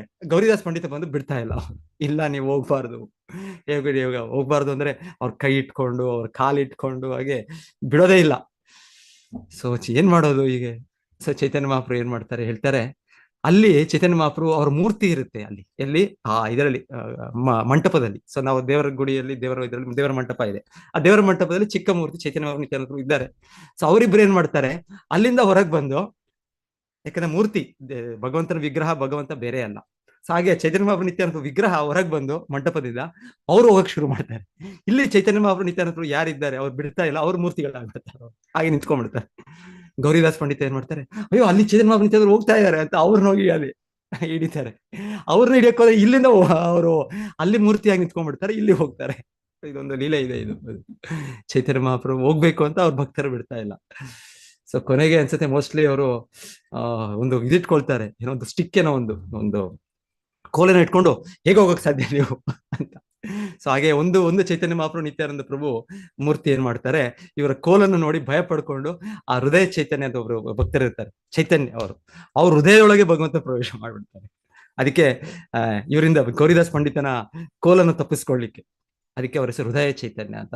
ಅವರ ಗೌರಿದಾಸ್ ಪಂಡಿತರ ಶಿಷ್ಯರು ಅವರು ಮಹಾನ್ ಭಕ್ತರು. ಸೊ ಮತ್ತೆ ಹೋಗ್ತಾರೆ ಚೈತನ್ಯ ನಿತ್ಯಾನಂದ ಏನಿವೆ ಹೋಗ್ತಾರೆ ಅಂದ್ರೆ ಇವರು ಬಿಡ್ತಾರೆ, ಅರ್ಥ ಆಗುತ್ತೆ ಇವ್ರಿಗೆ, ಇಲ್ಲ ಭಗವಂತ ನಿಜ, ಭಗವಂತ ಹೋಗ್ಬೇಕು ಅಂತ. ಅವ್ನು ನನಗೋಸ್ಕರ ಮಾತ್ರ ಅಲ್ಲ ಇರೋದು, ಭಗವಂತನು ಅವನೆಷ್ಟೋ ಭಕ್ತರಿದ್ದಾರೆ, ಅವನೀಗ ಮೂರ್ತಿ ರೂಪದಲ್ಲಿ ಬಂದಿದ್ದಾನೆ ನನ್ನ ಜೊತೆಗೆ ಇದ್ದಾನೆ, ತೋರಿಸಿದಾನೆ ಭಗವಂತನು ಅವ್ರ ಮೂರ್ತಿ, ನಾನು ಬೇರೆ ಅಲ್ಲ ಅಂತ. ಸೊ ನಾನು ಇವರ ಸೇವೆ ಮಾಡೋಣ ಸಾಕು ನನಗೆ. ಸೊ ಹೀಗೆ ಭಗವಂತನ ಬಹಳ ಲೀಲೆಗಳಿದೆ. ಭಗವಂತನು ತನ್ನ ಭಕ್ತರಿಗೆ ತುಂಬಾ ಆತ್ಮೀಯ, ಅವರನ್ನು ಭಗವಂತನ ಬಿಡೋದಿಲ್ಲ, ಯಾವಾಗಲೂ ಭಗವಂತ ಅವನು ಚಿಂತಿಸುತ್ತಿದ್ದಾನೆ. ಇಲ್ಲಿ ಹೇಳ್ತಾ ಇರೋದು, ಚಿಂತೆ ಮಾಡ್ತಾ ಇದ್ದಾನೆ ಕೃಷ್ಣನ್ ನಮ್ಮ ಬಗ್ಗೆ. ಸೊ ನಮ್ಮ ಬಗ್ಗೆ ನಾವು ಶುದ್ಧ ಭಕ್ತರಾಗ್ಬಿಟ್ರೆ ಕೃಷ್ಣ ನಮ್ಮನ್ನು ಚಿಂತೆ ಮಾಡ್ತಾನೆ ನಮ್ಮ ಬಗ್ಗೆ, ಅಯ್ಯೋ ನನ್ನ ಭಕ್ತನ ಹೇಗಿದ್ದಾನೆ ಅಂತ. ಸೊ ನಾವು ಹೇಳ್ತಾರಲ್ಲ, ಚಿಂತೆ ಯಾಕೆ ಮಾಡುತ್ತಿದ್ದಿ ಚಿನ್ಮಯ ಇದ್ದಾರೆ, ನಾವು ಚಿಂತೆ ಮಾಡ್ತೇವೆ. ಈಗ ಚಿಂತೆ ಮಾಡೋ ಅಗತ್ಯ ಇಲ್ಲ, ನಾವು ಭಗವಂತನ ಇದು ಮಾಡಿದ್ರೆ, ಆಶ್ರಯ ಪಡೆದ್ರೆ ಅವನು ನಮ್ಮ ಚಿಂತೆ ಮಾಡ್ತಾನೆ. ಕೃಷ್ಣ ನಮ್ಮ ಚಿಂತೆ, ಶುದ್ಧ ಭಕ್ತರ ಬಗ್ಗೆ ಕೃಷ್ಣನ ಚಿಂತೆ ಮಾಡ್ತಾನೆ. ಸೊ ವಾಮನ ದೇವ ಕೂಡ ಯೋಚನೆ ಮಾಡ್ತಾ ಇದ್ದೆ. ಭಗವಂತನು ಬಲಿ ಮಹಾರಾಜರ ಗೆ ಎದುರು ಬಂದು ಅವನ ಎಲ್ಲವನ್ನೂ ಕೂಡ ಆತ್ಮನಿವೇದನ. ನಿನ್ನೆ ಕೇಳ್ತಾ ಇದ್ವಿ ನಾವು 9 ವಿಧವಾಗಿ ಭಕ್ತಿ ಮಾಡೋದು. ಬಲಿ ಮಹಾರಾಜರು ಸರ್ವಸ್ವ ಸರ್ವಸ್ವ ಆತ್ಮನಿವೇದನ, ಸರ್ವಸ್ವಾತ್ಮನಿವೇದನ ಬಲಿ, ಸರ್ವಾಸ್ಮಾತ್ಮನಿವೇದನ ಬಲಿ. ಸೊ ಅವ್ರೆಲ್ಲವನ್ನೂ ಕೊಟ್ಬಿಟ್ರು. ಆದ್ರೆ ಹೇಳ್ತಾರೆ ಭಗವಂತನು ಅದೆಲ್ಲ ತಗೊಂಡ್ಮೇಲೂ ಕೂಡ ಎಷ್ಟು ಅವ್ರಿಗೆ ತೃಪ್ತಿತರಾದ್ರಂದ್ರೆ, ಅವ್ರಿಗೆ ಹೇಳಿದ್ರು, ನಾನು ನಿನ್ನನ್ನು ಸುತ್ತಲ ಕಳಿಸ್ತಾ ಇದ್ದೇನೆ, ಆದ್ರೆ ಆ ಸುತ್ತಲ ಇಂದ್ರಪುರಿಗಿಂತ ವೈಭವವಾದದ್ದು. ನನ್ನ ಕೃಪೆಯಿಂದ ಅದು ಕೆಳಗಿನ ಲೋಕ ಆಗಿರ್ಬೋದು, ಆದ್ರೆ ಆ ಕೆಳಗಿನ ಲೋಕವು ಕೂಡ ಈ ಇಂದ್ರಪುರಿಗಿಂತ ಅದು ವಿಜೃಂಭಣೆ ವೈಭವದಲ್ಲಿರುತ್ತೆ. ಅಷ್ಟೇ ಅಲ್ಲ, ಆ ಲೋಕದಲ್ಲಿ ನಿನ್ನ ಪರ್ಸನಲ್ ಬಾಡಿ ಗಾರ್ಡ್, ನಿನ್ನ ದ್ವಾರಪಾಲಕ, ನಿನ್ನನ್ನು ರಕ್ಷಣೆ ಮಾಡ್ಲಿಕ್ಕೆ ಸ್ವಯಂ ನಾನೇ ಇರ್ತೇನೆ. ಸೊ ಹೇಳ್ತಾರೆ ವಾಮನ ದೇವರು ಅವರ ಒಂದು ಅವರ ಒಂದು ವಿಸ್ತರಣೆಯಿಂದನೋ ಇನ್ನೊಂದರಿಂದನೋ ಅವರು ಈಗಲೂ ಕೂಡ ಬಲಿ ಮಹಾರಾಜನ ದ್ವಾರಪಾಲಕನಾಗಿದ್ದಾರೆ. ನೋಡಿ, ಭಗವಂತನವ್ರು ಬಿಟ್ಟು ಹೋಗಿಲ್ಲ, ಅವ್ರನ್ನ ಬಂದನು ಭಗವಂತನ ಎಲ್ಲ ಕಿತ್ಕೊಂಡ್ಬಿಟ್ಟ ಅವ್ರು. ನಮ್ಗೆ ಅನ್ಸುತ್ತೆ ಯಾವ ಕಥೆ ಕೇಳಿದಾಗ ಏನಿದು, ಹೀಗೆ ಭಗವಂತನು ವಿಷ್ಣು ಬಲಿ ಮಹಾರಾಜ್ ಎಲ್ಲಾ ಕಿತ್ಕೊಂಡ್ಬಿಟ್ಟ, ಇಂದ್ರನಿಗೆ ಪಕ್ಷಪಾತ ಮಾಡ್ಬಿಟ್ಟ ಭಗವಂತನು. ಇಲ್ಲ, ಇಂದ್ರನಿಗಿಂತ ಕೃಷ್ಣ ಅನುಗ್ರಹಿಸಿದ್ದು ತನ್ನ ಶುದ್ಧ ಭಕ್ತನಾದ ಬಲಿ ಮಹಾರಾಜ. ಸೊ ಬಲಿ ಮಹಾರಾಜನು ಕೃಷ್ಣನಿಗೆ ಎಷ್ಟು ಆತ್ಮೀಯರು ಅಂದ್ರೆ, ಅವರ ದ್ವಾರಪಾಲಕನಾಗಿ ಭಗವಂತನು ಸುತಲದಲ್ಲಿ ವಾಮನ ದೇವರಿದ್ದಾರೆ. ಒಂದು ಸಲ ಹೇಳ್ತಾರೆ ರಾಮಾಯಣದಲ್ಲಿ, ಶ್ರೀ ರಾವಣನ ಹೋಗ್ತಾನಂತೆ ಎಲ್ಲಿಗೆ, ಮೊದಲಿಗೆ ಇವರ ಬಲಿ ಮಹಾರಾಜ ಸಹಾಯ ಕೇಳಲಿಕ್ಕೆ ಹೋಗ್ತಾರೆ. ಸೊ ಆ ಸಮಯದಲ್ಲ ಏನೋ ಮೋಸ್ಟ್ಲಿ ಬಲಿ ಮಹಾರಾಜ ಎಲ್ಲ ತೋರಿಸ್ತಾರೆ ಯಾರು ಅವರ ಇದು ಎನಿವೆ, ಅದ್ರ ಮುಂಚೆನೋ ಆಮೇಲೋ ಯಾವಾಗ ಆಗುತ್ತೆ ಒಂದು ಸನ್ನಿವೇಶ. ಏನಾಗುತ್ತೆ ಅಂದ್ರೆ, ಆ ರಾವಣನಿಗೆ ಈ ವಾಮನ ದೇವರು ಅವರ ಒಂದು ಕಾಲಿಂದ ಒಂದು ಫುಟ್ಬಾಲ್ ಕಿಕ್ ಒದ್ದದ್ದಂತೆ 80 ಮೈಲಿ ಹೋಗಿ ಬಿದ್ದದ್ದಂತೆ ರಾವಣ. ವಾಮನ ದೇವರಿದ್ದಾರೆ, ರಾಮಾಯಣದಲ್ಲೂ ಇದರ ಬಗ್ಗೆ ಉಲ್ಲೇಖ ಇದೆ. ವಾಮನ ದೇವರು ಸ್ವತಃ ಬಲಿ ಮಹಾರಾಜರ ಹತ್ತಿರದಲ್ಲೇ ಅವರು ಅಷ್ಟು ಆತ್ಮೀಯತೆ ಇರೋದ್ರಿಂದ ಅವರ ಭಕ್ತಿ ಸೇವೆಗೆ ಸುಪ್ರೀತರಾಗಿ ಅಲ್ಲಿದ್ದಾರೆ. ಓಕೆ, ಸೊ ಬಹಳ ಉದಾಹರಣೆಗಳು ನಿಮಗೆಲ್ಲ ಬರ್ಬೋದು ಇನ್ನ ಈ ರೀತಿ. ಸೊ ಇನ್ನೊಂದು ನಿನ್ನೆ ಮಾತಾಜಿ ನೆನ್ನೆ ಹೇಳ್ತಾ ಇದ್ದು, ಅದು ಏನ್ ಹೇಳ್ತಾ ಇದ್ರು, ಗೀತಾಗಮ್ಯ ಮಾತಾಜಿ ಇದ್ದಾರ ಇವತ್ತು? ಅವರು ಇದ್ದಾರೆ, ಗೀತಾ ಮೋಹನ್ ಮಾತಾಜಿ ಇದ್ದಾರೆ. ಮಾತಾಜಿ ಅದು ನೀವೇನ್ ಹೇಳ್ತಾ ಇದ್ರಿ, ಅದು ಪ್ರಳಯ ಅಂತ ಹೇಳ್ತಾ ಇದ್ರಿ. ಸೊ ನಾನು ಅದನ್ನ ನೀವು ಉದಾಹರಣೆ ಹರಿದಾಸ್ ಠಾಕೂರ್ದು ಹರಿದಾಸ್ ಛೋಟಾ ಹರಿದಾಸ್ ಬಗ್ಗೆ ಹೇಳಿದ್ರಿ ಅನ್ಸುತ್ತೆ. ಸೊ ಅದನ್ನ ನನಗೆ ಕಾಣ್ಲಿಲ್ಲ ಅದು ಆ ಉದಾಹರಣೆ. ನೀವೆಲ್ಲಿ ಅಂತ ನೀವು ಅದು ನನಗೆ ಉದಾಹರಣೆ ಎಲ್ಲಿ ಆ ಉಲ್ಲೇಖ ಯಾರು ಹೇಳಿದ್ರು ಅಂತ ರೆಫರೆನ್ಸ್ ಕೊಡ್ಬೋದು. ಇಲ್ಲ ಅಂದ್ರೆ ನಾನು ಇದ್ಯಾವ ಒಂದು ರೆಫರೆನ್ಸ್ ನೋಡ್ತಾ ಇದ್ದೆ, ಈ ರೆಫರೆನ್ಸ್ ಶೇರ್ ಮಾಡ್ತೀನಿ ನೋಡಿ. ಕಾಣುತ್ತಾ ಇಲ್ಲಿ ಎಲ್ಲರೂ ಕಾಣುತ್ತಾ? ಇದು ಡಿವ್ಯಾಸ್ಟೇಷನ್ ಈ ಅಧ್ಯಾಯ ಇದೆ ಇದರಲ್ಲಿ, ಭಕ್ತಿ ರಸಾಮೃತ ಸಿಂಧು ಅಲ್ಲಿ ಓದ್ಬೋದು ಎಲ್ಲ ಡೀಟೇಲ್ ಆಗಿ. 28ನೇ ಅಧ್ಯಾಯ ಭಕ್ತಿ ರಸಾಮೃತ ಸಿಂಧು ಅಲ್ಲಿ. ಇದರಲ್ಲಿ ಇದೇನ್ ನಾವು ಕೇಳ್ತಾ ಇದ್ವಿ, ಪೃಥು ಮಹಾರಾಜರು ಆ ಷಟ್ವಿಕಾರ ದೇಹದ 8 ಇದು ತೋರಿಸಿದ್ರು, ಅವರು ಲಕ್ಷಣಗಳು, ಅವರು ಸ್ತಂಭರಾಗೋದು, ಮತ್ತೆ ಅವರ ಕಣ್ಣಿಂದ ನೀರು ಸುರಿಮಳೆ ಬರೋದು, ಮತ್ತೆ ಗದ್ಗದ ಗಂಟಲು ಇದಾಗೋದು, ಮತ್ತೆ ಅವರ ಉಸಿರಾಟ ತುಂಬಾ ಬೇಗ ಆಗೋದು, ಇಲ್ಲ ಅಂದ್ರೆ ದೇಹದ ಕಂಪನ ಟ್ರೆಂಬ್ಲಿಂಗ್. ಸೊ ಇದೆಲ್ಲ 8 ದೇಹದ ಷಡ್ವಿಕಾರಗಳು. ಸೊ ಅದರಲ್ಲಿ 8 ಇದರ ಡೀಟೇಲ್ ಇದೆ, ಎಲ್ಲ ನೀವು ಓದ್ಬೋದು, ಬಹಳ ಚೆನ್ನಾಗಿದೆ. ತುಂಬಾ ಉದಾಹರಣೆಗಳು ಕೊಡ್ತಾ ಈ ಅಧ್ಯಾಯದಲ್ಲಿ ಭಕ್ತರು ಇದು ವ್ಯಕ್ತಪಡಿಸೋದು. ಸೊ ಒಂದು ಬೇಕಾದ್ರೆ ಓದ್ತೀನಿ ನಾನು, ಯಾವ್ದು ಓದೋಣ ಇಲ್ಲಿ.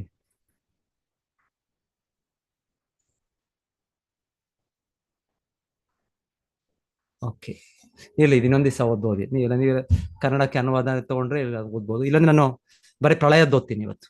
8ನೇ ದೇಹ ಲಕ್ಷಣ ಅದು ಈ ಅಧ್ಯಾಯದಲ್ಲಿ. 28ನೇ ಅಧ್ಯಾಯ ಭಕ್ತಿ ರಸಾಮೃತ ಸಿಂಧು, ಮತ್ತೆ ನೀವು ಓದಿ ನೀವು. ಡಿವ್ಯಾಸ್ಟೇಷನ್.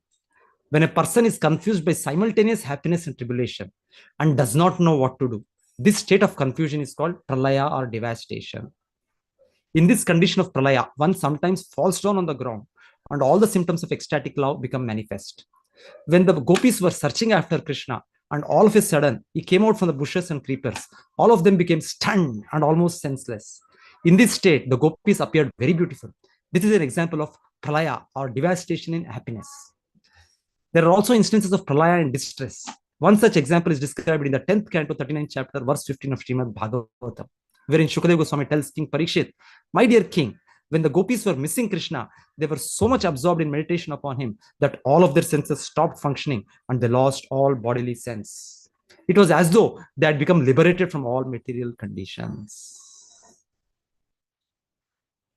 ಸೊ ನನಗನ್ಸೋದು, ನನ್ನ ಅರ್ಥ ಆಗೋದು, ಪ್ರಳಯ ಅಂದ್ರೆ ಮೋಸ್ಟ್ಲಿ ತುಂಬಾ ಒಂದು ವಿಪರೀತವಾದ ಇದು ವಿಪರೀತವಾದ ಆ ಸಮಾಧಿ ಸ್ಥಿತಿಯಲ್ಲಿ ಅವರು ಭಗವಂತನ ಮೇಲೆ ಅಷ್ಟು ಈ ರೀತಿ ಪ್ರೇಮ ಪರವಶತೆ ಅದರಲ್ಲಿ ವಿನಾಶ.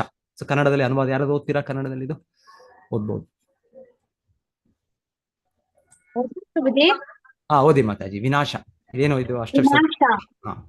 ವಿನಾಶ. ಒಬ್ಬ ವ್ಯಕ್ತಿಯು ಏಕಕಾಲದಲ್ಲಿ ಸಂತೋಷ ಮತ್ತು ದುಃಖದಿಂದ ಗೊಂದಲಕ್ಕೊಳಗಾಗಿ ಏನು ಮಾಡಬೇಕೆಂದು ತಿಳಿಯದೆ ಇದ್ದಾಗ ಈ ಗೊಂದಲದ ಸ್ಥಿತಿಯನ್ನ ಪ್ರಳಯ ಅಥವಾ ವಿನಾಶ ಎಂದು ಕರೆಯಲಾಗುತ್ತದೆ. ಈ ಪ್ರಳಯ ಸ್ಥಿತಿಯಲ್ಲಿ ಒಬ್ಬರು ಕೆಲವೊಮ್ಮೆ ನೆಲದ ಮೇಲೆ ಬೀಳುತ್ತಾರೆ ಮತ್ತು ಆನಂದ ಪರವಶ ಪ್ರೀತಿಯ ಎಲ್ಲಾ ಲಕ್ಷಣಗಳು ಪ್ರಕಟವಾಗುತ್ತವೆ. ಗೋಪಿಯರು ಕೃಷ್ಣನನ್ನ ಹುಡುಗುತ್ತಿದ್ದಾಗ ಮತ್ತು ಇದ್ದಕ್ಕಿದ್ದಂತೆ ಅವನು ಪೊದೆಗಳು ಮತ್ತು ಬಳ್ಳಿಗಳಿಂದ ಹೊರಬಂದಾಗ ಅವರೆಲ್ಲರೂ ದಿಗ್ಭ್ರಮೆಗೊಂಡರು ಮತ್ತು ಬಹುತೇಕ ಪ್ರಜ್ಞಾಹೀನರಾದರು. ಈ ಸ್ಥಿತಿಯಲ್ಲಿ ಗೋಪಿಯರು ತುಂಬಾ ಸುಂದರವಾಗಿ ಕಾಣಿಸಿಕೊಂಡರು. ಇದು ಸಂತೋಷದಲ್ಲಿ ಪ್ರಳಯ ಅಥವಾ ವಿನಾಶದ ಉದಾಹರಣೆಯಾಗಿದೆ. ಸಂಕಷ್ಟದಲ್ಲಿರುವ ಪ್ರಳಯದ ನಿದರ್ಶನಗಳು ಇವೆ. ಅಂತಹ ಒಂದು ಉದಾಹರಣೆಯನ್ನ ಶ್ರೀಮದ್ ಭಾಗವತದ 10ನೇ ಸ್ಕಂದದ 39ನೇ ಅಧ್ಯಾಯದ 15ನೇ ಶ್ಲೋಕದಲ್ಲಿ ವಿವರಿಸಲಾಗಿದೆ. ಅಲ್ಲಿ ಶುಕದೇವ ಗೋಸ್ವಾಮಿ ರಾಜ ಪರೀಕ್ಷಿತಗೆ ಹೀಗೆ ಹೇಳುತ್ತಾರೆ: ನನ್ನ ಪ್ರೀತಿಯ ರಾಜ, ಗೋಪಿಯರು ಕೃಷ್ಣನನ್ನು ಕಳೆದುಕೊಂಡಾಗ ಅವರು ಧ್ಯಾನದಲ್ಲಿ ತುಂಬಾ ಮಗ್ನರಾಗಿದ್ದರು. ಅವರ ಎಲ್ಲಾ ಇಂದ್ರಿಯಗಳು ಕಾರ್ಯನಿರ್ವಹಿಸುವುದನ್ನು ಕೊಂಡರು. ಅವರು ಎಲ್ಲಾ ಭೌತಿಕ ಸ್ಥಿತಿಗಳಿಂದ ಮುಕ್ತರಾದಂತೆ ಇತ್ತು. ಹರೇ ಕೃಷ್ಣ ಪ್ರಭುಜಿ. ಇದು ಓದ್ಬೇಕಾ ಕೆಳಗೆ ಪ್ರಭುಜಿ? ಹರೇ ಕೃಷ್ಣ ಮಾತಾಡಿ. ಧನ್ಯವಾದ.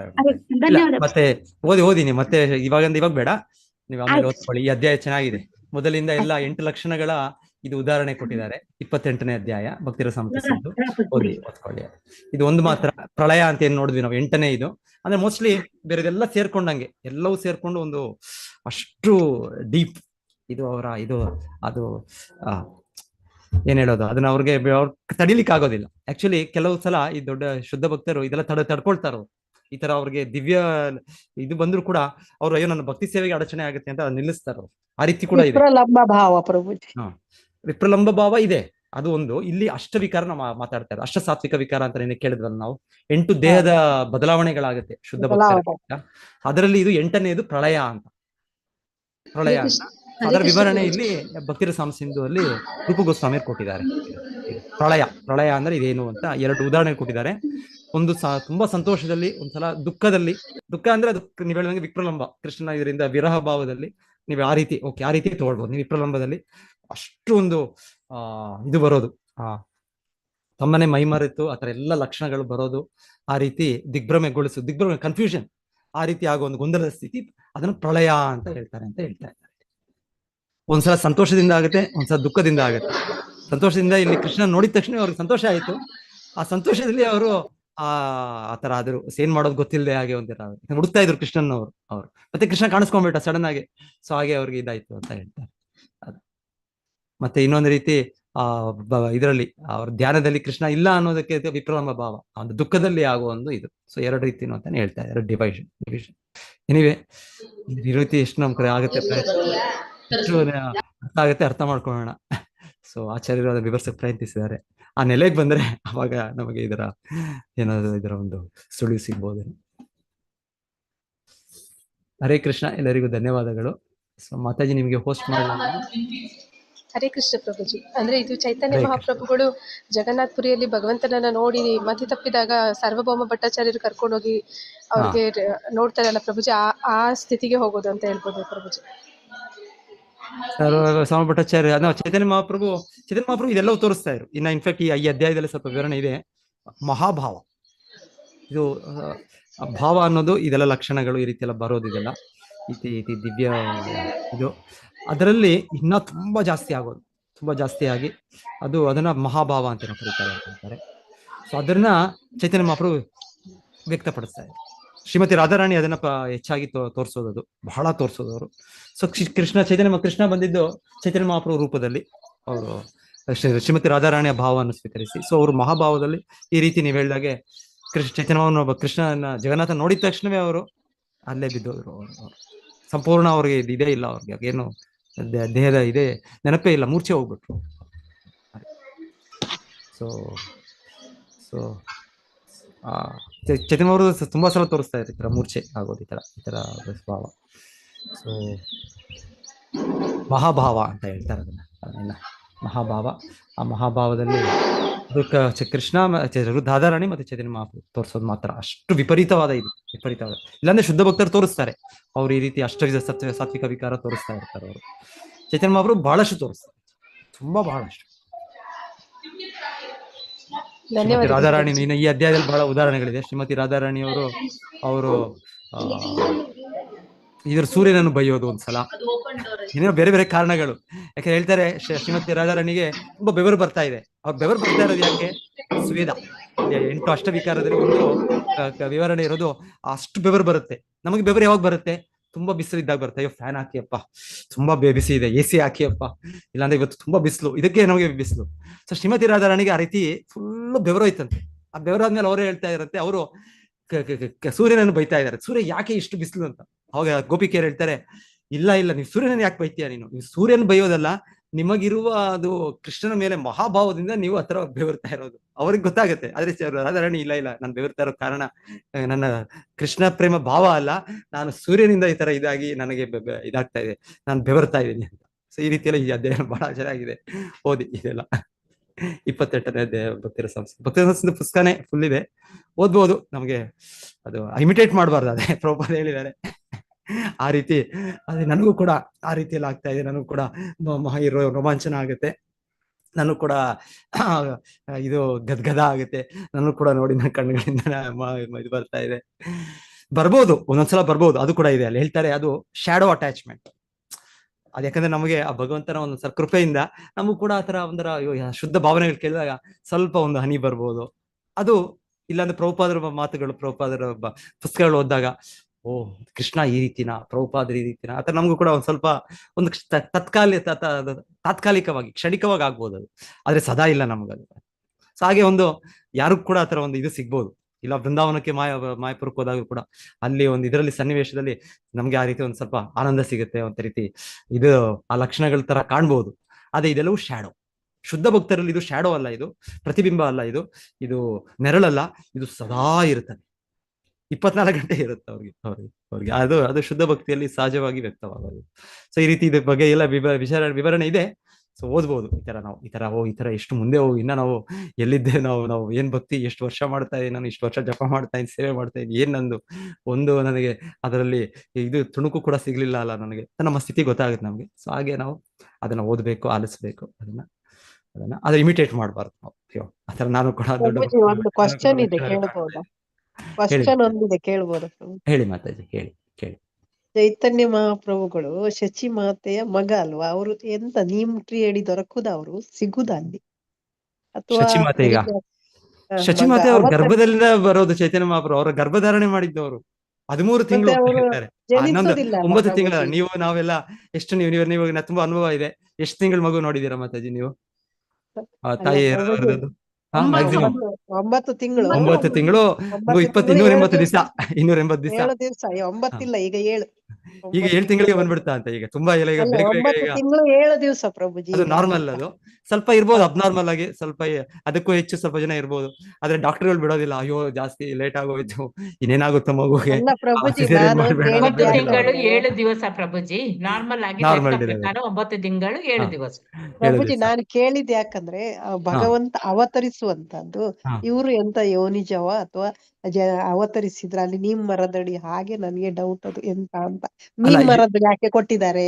ಅದರಡಿ ಅವರು ಹೆರಿಗೆ ಆದದ್ದ ಅಥವಾ ಅಲ್ಲಿ ಅವರು 13 ತಿಂಗಳು ಅವ್ರು ಹೇಳ್ತಾರೆ. ಜನವರಿ 1485 ಅವ್ರು ಪ್ರವೇಶಗೊಂಡಿತ್ತು. ಅದು ಕೂಡ ಚೈತನ್ಯ ಚರಿತಾಮೃತದಲ್ಲಿ ಹೇಳ್ತಾರೆ. ಜನವರಿ ಮಾಘ ಮಾಸನ ಏನೋ ಅನ್ಸುತ್ತೆ, ಅಲ್ಲಿ ಪ್ರವೇಶಗೊಳ್ತಾರೆ. ಕೃಷ್ಣನು ಹುಟ್ಟಿದ್ದು ವಸುದೇವರ ಹೃದಯದಿಂದ ದೇವಕಿಯ ಹೃದಯಕ್ಕೆ ಹೋಗೋದು. ಸೊ ಹೇಗೆ ಆ ರೀತಿಯಲ್ಲಿ ಹೋದ್ರು, ವೀರ್ಯದ ರೀತಿಯಲ್ಲಿ ಹೋದ್ರು ಕೃಷ್ಣ. ಚೈತನ್ಯ ಮಹಾಪ್ರಭು ಅದು ನಮಗೆ ಕೊಟ್ಟಿಲ್ಲ, ಅದರ ವಿಚಾರ ಕೊಟ್ಟಿಲ್ಲ. ಭಗವಂತನ ಹೇಗ್ ಬೇಕಾದ್ರೂ ಅವನು ಹೋಗ್ಬೋದು. ಅವನು ಶುದ್ಧ ಭಕ್ತರಿಗೆ ಅವನ ಮಗನಾಗಿ ಅವರಿಗೆ ಆ ಒಂದು ಭಾಗ್ಯವನ್ನು ಕೊಡೋದಕ್ಕೆ ಅವನು ಹೇಗೆ ರೀತಿಯಲ್ಲೂ ಬರ್ಬೋದು ಅವನು. ಸೊ ಜಗನ್ನಾಥ ಮಿಶ್ರನಿಂದ ಶಚಿದೇವಿ ಪ್ರವೇಶಗೊಳ್ತಾರೆ. ಅದು 1485 ಜನವರಿ ಮಾಘ ಮಾಸ. ಆದ್ರೆ ಅವ್ರು ಹುಟ್ಟಿ ಬಂದದ್ದು 1486 ಮಾರ್ಚ್. ಸೊ ಅಂದ್ರೆ 12 ತಿಂಗಳು ಮುಗಿದು 13-14 ತಿಂಗಳು ಹುಟ್ಟೋದು ಚೈತನ್ಯ ಮಹಾಪ್ರಭು. ತಾಯಿಯ ಗರ್ಭದಲ್ಲೇ ಇದ್ರು. ತಾಯಿಯ ಗರ್ಭದಲ್ಲಿದ್ದು ಅವರು ನೀವ್ ಹೇಳ್ದಾಗೆ ಆ ಮರ, ಇವಾಗ ನೀವು ಹೋದ್ರೆ ನೀವು ವೃಂದಾವನ ಹೋದಾಗ ನೋಡಿದೀರಾ ನೀವು, ಆ ಯೋಗಪೀಠ, ಆ ಮನೆ ಇದೆ, ಚೈತನ್ಯ ಮಹಾಪ್ರಭು ಹುಟ್ಟಿದ ಸ್ಥಳ ಈಗಲೂ ಕೂಡ ಇದೆ. ಅಲ್ಲಿ ಆ ಮರ ಇದೆ, ಅಲ್ಲಿ ಬೇವಿನ ಮರ ಇದು ಇದೆ. ಸೊ ಅದೇ ಸ್ಥಳ ಅಂತ ಹೇಳ್ತಾರೆ. ಅದೇ ಮರನೂ ನಂಗೆ ಕೇಳ್ಕೊಳ್ಳಿ, ಅದು ಕರೆಕ್ಟ್ ಅದೇ ಮರನ, ಇಲ್ಲ ಅಂದ್ರೆ ಆ ಮರದಲ್ಲಿ ಸ್ಮಾರಕವಾಗಿ ಇವರು ಭಕ್ತಿ ಸಿದ್ಧಾಂತ ಸರಸ್ವತಿ, ಭಕ್ತಿ ವಿನೋದ್ ಠಾಕೂರ್, ಯಾಕಂದ್ರೆ ಇವರು ಕಂಡುಹಿಡಿದದ್ದು ಮತ್ತೆ 150 ವರ್ಷಗಳ ಹಿಂದೆ, 1886 ಯಾವಾಗೋ ಕಂಡುಹಿಡಿಯೋದು ಇವರು, ಆಲ್ಮೋಸ್ಟ್ 140 ಇಯರ್ಸ್. ಆ ಟೈಮಲ್ಲಿ ಇವರು ಆ ಸ್ಥಳವನ್ನು ಅದೇ ಅಂತ ಅವರು ಕನ್ಫರ್ಮ್ ಆಗುತ್ತೆ ಅವ್ರಿಗೆ, ಬೇರೆ ಆಚಾರ್ಯರು ಬೇರೆ ಮ್ಯಾಪ್ಸ್ ಅದರಿಂದ ಎಲ್ಲ ಅದು ಕನ್ಫರ್ಮ್ ಆಗುತ್ತೆ. ಸೊ ಹಾಗೆ ಅವರು ನೆಟ್ಟದ್ದೋ ಏನೋ, ಬಟ್ ಅದೇ ಸ್ಥಳ ನಾವ್ ಯಾವ್ದೀಗ ನೋಡ್ತೇವೆ ಅಲ್ಲಿ ಅಲ್ಲಿ ವಿಸಿಟ್ ಮಾಡಿದಾಗ, ಆ ಮಂದಿರ ವಿಸಿಟ್ ಮಾಡಿದಾಗ ಆ ನೀಮ್ ಟ್ರೀ, ಹಾಗಾಗಿ ಅವ್ರಿಗೆ ನಿಮಾಯ್ ಅಂತ ಹೆಸರಿಟ್ಟ ಚೈತನ್ಯ ಮಹಾಪ್ರಭು. ಜನಿಸಿದ್ರ ಅವತರಿಸಿದ್ರ ಅದು ಡೌಟ್ ನನಗೆ. ಜನಿಸಿದ್ರು ಅವತರಿಸಿದ್ರು, ಭಗವಂತನು ಒಂದು ರೀತಿ ಅವತಾರ. ಪ್ರಭುಪಾದರ ಮಾತಲ್ಲಿ ಹೇಳ್ಬೇಕಾದ್ರೆ ಒಂದು ರೀತಿ ಇದು ಕೃಷ್ಣನೇ, ಇದು ಅವತಾರ ಅಂದ್ರೆ ಒಂದು ರೀತಿ ಅಲ್ಲಿಂದ ಇಲ್ಲಿ ಬರೋದು ಅಂತ. ಆಮೇಲೆ ಎಲ್ಲವೂ ಕೂಡ ಕೃಷ್ಣ ಅವತಾರ ಅಂತ ಹೇಳ್ತಾರೆ. ಅವತಾರ ಅಂದ್ರೆ ಅಲ್ಲಿಂದ ಬರೋದು, ಇಲ್ಲಿಂದ ವೈಕುಂಠ ಗೋಲೋಕದಿಂದ ಇಲ್ಲಿ ಬರೋ ರೂಪವನ್ನು ಅವತಾರ, ಅವತರತಿ, ಅಲ್ಲಿಂದ ಇಲ್ಲಿ ಕೆಳಗ್ ಬರೋದು, ಆ ರೀತಿ ಅಂತ ಹೇಳ್ತಾರೆ. ಆದ್ರೆ ಕೃಷ್ಣ ಚೈತನ್ಯ ಮಹಾಪ್ರಭು ವಿಚಾರಾಗಿ ಶಿಷ್ಯರಿಗೆ ಒಂದ್ಸಲ ಅವ್ರ ದೀಕ್ಷೆ ಕೊಡುವಾಗ ಕೇಳಿದಾಗ, ಯಾರು ಚೈತನ್ಯ ಮಹಾಪ್ರಭು ಅಂತ ಕೇಳ್ತಾರೆ ಅವ್ರ ಶಿಷ್ಯರಿಗೆ, ಪ್ರಶ್ನೆಗಳು ಕೇಳ್ತಾರೆ ಅವರು ಗುರು ಪ್ರಭುಪಾದ ಶಿಷ್ಯರಿಗೆ. ಅವ್ರು ಹೇಳ್ತಾರೆ ಅವ್ರು ಕೃಷ್ಣ ಅವತಾರ ಅಂತ ಹೇಳ್ತಾರೆ. ಪ್ರಭುಪಾದ ಹೇಳ್ತಾರೆ ಇಲ್ಲ, ಕೃಷ್ಣ ಅವತಾರ ಅಲ್ಲ, ಅವರು ಕೃಷ್ಣನೇ ಅಂತ ಹೇಳ್ತಾರೆ ಪ್ರಭುಪಾದ. ಕೃಷ್ಣ ಚೈತನ್ಯ ಬೇರೆ ಅಲ್ಲ. ಸೊ ಒಂದ್ ರೀತಿ ಕೃಷ್ಣ ಚೈತನ್ಯ ಮಹಾಪ್ರಭು ತುಂಬಾ ಅದು ವಿಶೇಷವಾದ ಅವತಾರ, ವಿಶೇಷವಾದ ಭಗವಂತನ ರೂಪ. ಕೃಷ್ಣ ಚೈತನ್ಯ ಬೇರೆ ಅಲ್ಲ. ಯಾವ್ಯಾವ ಅರ್ಥದಲ್ಲಿ ಹೇಳ್ತಾರೆ ನೋಡ್ಬೇಕು ನೀವು. ಅವತಾರ ಒಂದು ಅರ್ಥ, ಅವತಾರದ್ದು ಇಳಿಯುವಂಥದ್ದು. ಸೊ ಅದು ಕೃಷ್ಣನಿಂದ ಬರುವಂತ ಒಂದು ರೂಪ ಹಾಗೆ ಹೇಳ್ಬೋದು. ಅದೇ ಚೈತನ್ಯ ಮಹಾಪ್ರಭು ವಿಚಾರವಾಗಿ ಅದು ಸಾಕ್ಷಾತ್ ಕೃಷ್ಣನೇ. ಕೃಷ್ಣನ ಇನ್ನೇನೋ ಒಂದು ಅವರಿಂದ ಅಂಶ ಬಂದು ಇನ್ನೊಂದು ವಿಷ್ಣುವಿನ ಅವತಾರವಾಗಿ ವರಾಹ ರೂಪ ಅವತಾರ, ಆ ರೀತಿ ಅಲ್ಲ. ಚೈತನ್ಯ ಮಹಾಪ್ರಭು ಸಾಕ್ಷಾತ್ ಕೃಷ್ಣ, ರಾಧಾಕೃಷ್ಣ ನಾಹೇ ಹನ್ಯ. ಓಕೆ, ಹರೇ ಕೃಷ್ಣ ಮಾತಾಜಿ. ಹರೇ ಕೃಷ್ಣ ಪ್ರಭು. ಸೊ ಮಾತಾಜಿ ಆಯ್ತಾ, ಇನ್ನೇನಾದ್ರೂ ಸಂಘ ಇದಾಯ್ತಾ ನಿಮಗೆ? ಇನ್ನೇನಾದ್ರೂ ನೀವು ಡಿಸ್ಕಸ್ ಮಾಡ್ಬೇಕು ಅಂತಿದ್ದೀರಾ? ಶಾಂತಿ ರೂಪಿಣಿ ಮಾತಾಜಿ. ಇಲ್ಲ ಮಾತಾಜಿ, ಪ್ರಭುಜಿ ನನಗೆ ಅದು ಇನ್ನೂ ಕ್ಲಿಯರ್ ಆಗ್ಲಿಲ್ವಾ? ಕ್ಲಿಯರ್ ಆಗುತ್ತೆ. ಪ್ರಭುಪಾದ ಹೇಳ್ತಾರೆ, ನನ್ನ ಪುಸ್ತಕ ನೀವು ಡೈಲಿ ಓದಿ, ನೀವು ಬೆಳಿಗ್ಗೆ ಸಂಜೆ ಓದ್ತಾ ಇರಿ, ಇದರಲ್ಲ ಎಲ್ಲ ನಿಮ್ಗೆ ಸಂಶಯಗಳು ಕ್ಲಿಯರ್ ಆಗುತ್ತೆ. ಆಮೇಲೆ ನೀವು ಮಾಡ್ತಾ ನಿಮ್ಗೆ ನನಗೆ ಗೊತ್ತಿದಷ್ಟು ನಾನು ಪ್ರಯತ್ನ ಮಾಡಿದೆ. ಸೊ ನಾನು ಇದಕ್ಕೆ ನಿಮ್ಗೆ ಇನ್ನೊಬ್ಬರು ಭಕ್ತರು ಇರ್ತಾರೆ, ಅವ್ರು ಹೇಳಿದಾಗ ನಿಮ್ಗೆ ಇದು ಕರೆಕ್ಟ್, ಈ ಕಾರಣ ಕರೆಕ್ಟ್ ಅಂತ ಅನ್ಸುತ್ತೆ. ಇಲ್ಲ ಇನ್ನೊಬ್ಬರು ಸೇರಿ ಡಿಸ್ಕಸ್ ಮಾಡೋವಾಗ ನಿಮಗೆ ಅದು ಆಗುತ್ತೆ. ದದಾಮಿ ಬುದ್ಧಿಯೋಗ ಅಂತ ಪರಮಾತ್ಮ ಇದ್ದಾನೆ, ನಿಮ್ಮ ಹೃದಯದಲ್ಲೇ ಇದ್ದಾನೆ ಕೃಷ್ಣ. ನಿಮಗೆ ಬುದ್ಧಿ ಕೊಡ್ತಾನೆ, ನಿಮ್ಗೆ ಅದನ್ನ ಕ್ಲಿಯರ್ ಮಾಡಿಸ್ತಾನೆ. ಅಲ್ಲ, ಎಲ್ಲವೂ ಅವತಾರ ಅಂತಲೇ ಹೇಳ್ತಾರಲ್ಲ ಪ್ರಭುಜಿ, ಭಗವಂತಂದು ಅವತಾರ. ನಾನು ಹೇಳೋದು ಒಂದೊಂದು ಪದಕ್ಕೆ ಬಹಳ ಅರ್ಥಗಳಿರ್ತವೆ ಮಾತಾಜಿ, ಅರ್ಥ ಮಾಡ್ಕೊಂಡಲ್ಲ ನೀವು? ಅವತಾರ ಅಂದ್ರೂ ಕೂಡ ಪ್ರಭುಪಾದರು ಯಾಕೆ ಅಲ್ಲಿ ಅವತಾರ ಅಂತ ಶಿಷ್ಯನು ಹೇಳಿದಾಗ ಉತ್ತರವನ್ನು ಅವರು ಇಲ್ಲ ಅವತಾರ ಅಲ್ಲ, ಅದು ಕೃಷ್ಣನೇ ಅಂತ ಹೇಳಿದ್ದು ಅಂದ್ರೆ ಅದಕ್ಕೆ ಬೇರೆ ನೀವು ಇದನ್ನು ಅರ್ಥ ಮಾಡ್ಕೊಳ್ಬೇಕು. ಅವತಾರ ಅಂದ್ರೆ ಅವತರತಿ, ಒಂದು ಅವತಾರ, ಅಲ್ಲಿಂದ ಇಲ್ಲಿ ಬರೋ ಒಂದು ರೂಪಕ್ಕೆ ಅವತಾರ. ಇನ್ನೊಂದು ಅವತಾರ ಅಂದ್ರೆ ಅವನ ಒಂದು ವಿಸ್ತರಣೆ. ಎಲ್ಲ ಭಗವಂತನ ವಿಷ್ಣು ವಿಸ್ತರಣೆಗಳು ಕೃಷ್ಣನಿಂದಲೇ ಬರೋದು, ವಿಸ್ತರಣೆಗಳಾದ. ಆದ್ರೆ ಚೈತನ್ಯ ಮಹಾಪ್ರಭು ರೂಪ ಆ ರೀತಿಯ ವಿಸ್ತರಣೆ ಅಂತ ಅಲ್ಲ, ಅದು ಒಂದು ರೀತಿ ಹೇಳೋದು ಮೂಲ ರೂಪ, ಕೃಷ್ಣ ಮೂಲ ರೂಪ. ಸೊ ಆ ರೀತಿಯಲ್ಲಿ ಚೈತನ್ಯ ಮಹಾಪ್ರಭು ಕೂಡ ಮೂಲ ರೂಪ ಭಗವಂತ. ನ ಚೈತನ್ಯ ಕೃಷ್ಣ ಪರತತ್ವಂ ನ ಹಿಹ. ಬಹಳ ಚೆನ್ನಾಗಿದೆ ಆ ಶ್ಲೋಕ, ನೀವು ಯಾರು ಗೊತ್ತಿದ್ರೆ ಹೇಳ್ಬೋದು. ಒಂದು ಶ್ಲೋಕ ಬರುತ್ತೆ, ಅದು ನ ಚೈತನ್ಯ ಕೃಷ್ಣ. ಚೈತನ್ಯ ಕೃಷ್ಣ ಬಿಟ್ಟು ಇನ್ನೊಂದು ಬೇರೆ ತತ್ವ ಇಲ್ಲ, ವಿಷ್ಣು ತತ್ವ ಮೇಲೆ. ಆ ವಿಷ್ಣು ತತ್ವದಲ್ಲೂ ಕೂಡ ಒಂದು ರೀತಿಯಲ್ಲಿ ಹೇಳ್ತಾರೆ, ಆ ರೀತಿಯಲ್ಲಿ ಹೇಳೋದ ಒಂದು ವಿವರಣೆಯಲ್ಲಿ ನ ಚೈತನ್ಯ ಕೃಷ್ಣ. ಚೈತನ್ಯ ಕೃಷ್ಣ ಇದು ಒಂದೇ ಒಬ್ಬ ವ್ಯಕ್ತಿನೇ ಚೈತನ್ಯ ಕೃಷ್ಣ, ಆದ್ಮೇಲೆ ಪರತತ್ವ ಇನ್ನೊಂದಿಲ್ಲ, ನ ಹಿಹ ಅಂತ ಹೇಳ್ತಾರೆ. ಸೊ ಈ ರೀತಿ ನೀವು ಯಾವ್ಯಾವ ರೀತಿ ಅದು ನಮ್ಮದು ಅಚಿಂತ್ಯ ಭೇದ ಅಭೇದ, ಸೊ ಸ್ವಲ್ಪ ಕನ್ಫ್ಯೂಷನ್ ಇರುತ್ತೆ. ಭೇದ ಅಭೇದ ಕೂಡ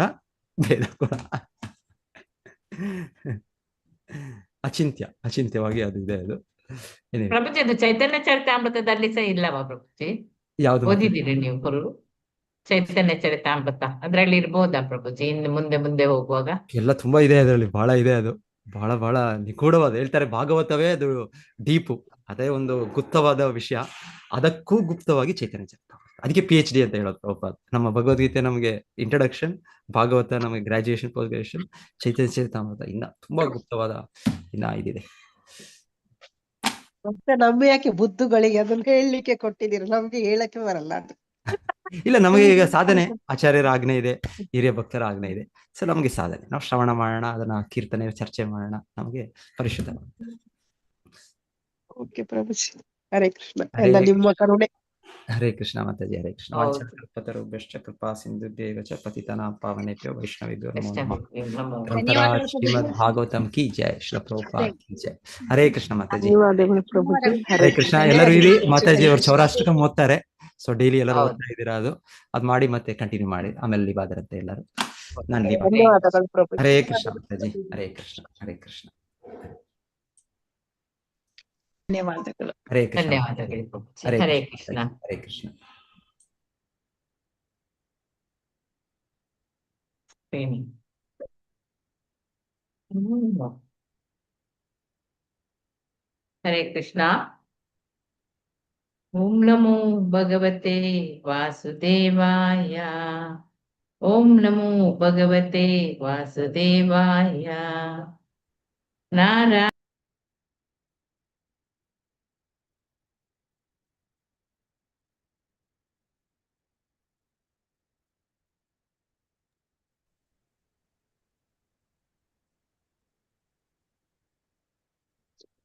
ರಂಗೋಳಿ ಮಾತಾಜಿ ಮ್ಯೂಟ್ ಇದ್ದೀರಾ? ಭಾಗವತ ಸೇವೆ. ಈಗ ಕೇಳ್ತದಾ? ಹೌದು, ಈಗ ಕೇಳಿತು. ಒಂದ್ರಲ್ಲಿ ಮ್ಯೂಟ್, ಒಂದ್ರಲ್ಲಿ ಸರಿ. ನಂಗೆ ಕೇಳಲಿಲ್ಲ, ಆಗ ಬೇರೆಯವ್ರಿಗೆ ಕೇಳಿತೇನ. ಕೇಳಿತಾ? ಓಕೆ, ಕಂಟಿನ್ಯೂ ಮಾಡೋಣ. ಇದನ್ನು ಶೇರ್ ಮಾಡ್ತೇನೆ. ಫಸ್ಟ್ ಭಾಗವತಂ ಓದುದಾ, ಇದು ಚೌರಾಷ್ಟಕಂ ಓದುದಾ? ಏನು ಭಾಗವತಂ 10ನೇ ಸ್ಕಂದದಲ್ಲಿ ಉಂಟು. ఇది పొడిగిడ్చి ఆవిడ ఉంచుతారు కొంచెం ಭಾಗವತಂ ಒಂದು ಶ್ಲೋಕ ಆದ್ರೂ ಓದೋಣ, ಮತ್ತೆ ಅದಕ್ಕೆ ಓದೋಣ.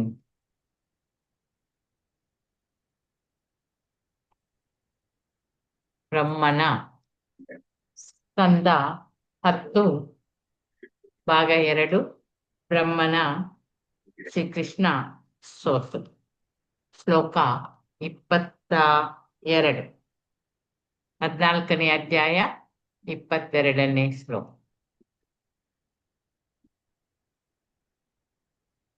ಸ್ಕ್ರೀನ್ ಬಂದಿಲ್ಲ ಅಲ್ಲ? ಸ್ಕ್ರೀನ್ ಓಪನ್ ಆಗ್ಬೇಕು.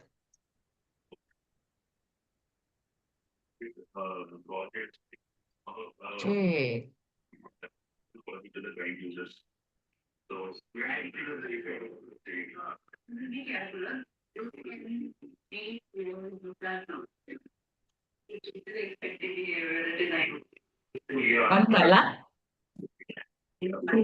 ಬಂದಿದೆ ಮಾತಾಜಿ. ಓದಿ ಮಾತಾಜಿ ಶ್ಲೋಕ. ಬಂದಿದೆ ಮಾತಾಜಿ. ಶಾಂತಿರೂಪಿಣಿ ಮಾತಾಜಿ ಶ್ಲೋಕ ಓದಿ, ಅಥವಾ ಗಾಯತ್ರಿ ದೇವಿ ಮಾತಾಜಿ ಶ್ಲೋಕ ಓದಿ ಮಾತಾಜಿ.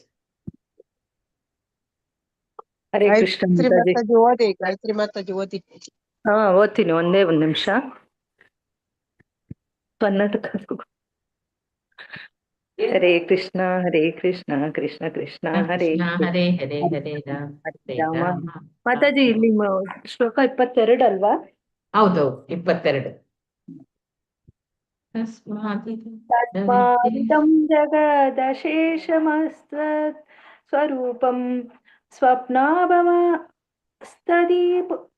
ಸ್ತದೀಷಣಂ ಪುರು ದುಃಖ ಮಾತಾಜಿ ಬ್ರಹ್ಮ ಸಂಹಿತದಾಗೆ ತಸ್ಮಾದಿದಂ ಜಗಸ್ಸೇ. ಒಂದೇ ನಿಮಿಷ. ತಸ್ಮಾದಿದಂ ಜಗದಶೇಷಮತ್ಸತ್ ಸ್ವರೂಪಂ ಸ್ವಪ್ನಾಭಮಸ್ತದಿಷಣಂ ಪುರು ದುಃಖ ದುಃಖಂ ತ್ವಯ್ಯೇವ ನಿತ್ಯ ಸುಖಬೋಧತ್ತಾನಾವನಂತೆ ಮಾಯಾತ ಉದ್ಯದಪಿ ಯತ್ ಸದಿದ ಪಾಪ ಭಾತಿ. ಹರೇ ಕೃಷ್ಣ. ಹರೇ ಕೃಷ್ಣ. ಮತ್ತೆ ಜನ್ವಾದ ಓದಿ. ಅನುವಾದ ಭಾವಾರ್ಥ ಶ್ರೀಲ ಪ್ರಭುಪಾದರಿಗೆ ಜಯವಾಗಲಿ. ಆದ್ದರಿಂದ ಸ್ವಪ್ನದಂತಿರುವ ಈ ಇಡೀ ಬ್ರಹ್ಮಾಂಡವು ಸ್ವಭಾವತಃ ಅಸತ್ ಆಗಿದೆ, ಆದರೂ ಅದು ಸತ್ ಎನ್ನುವಂತೆ ತೋರುತ್ತದೆ.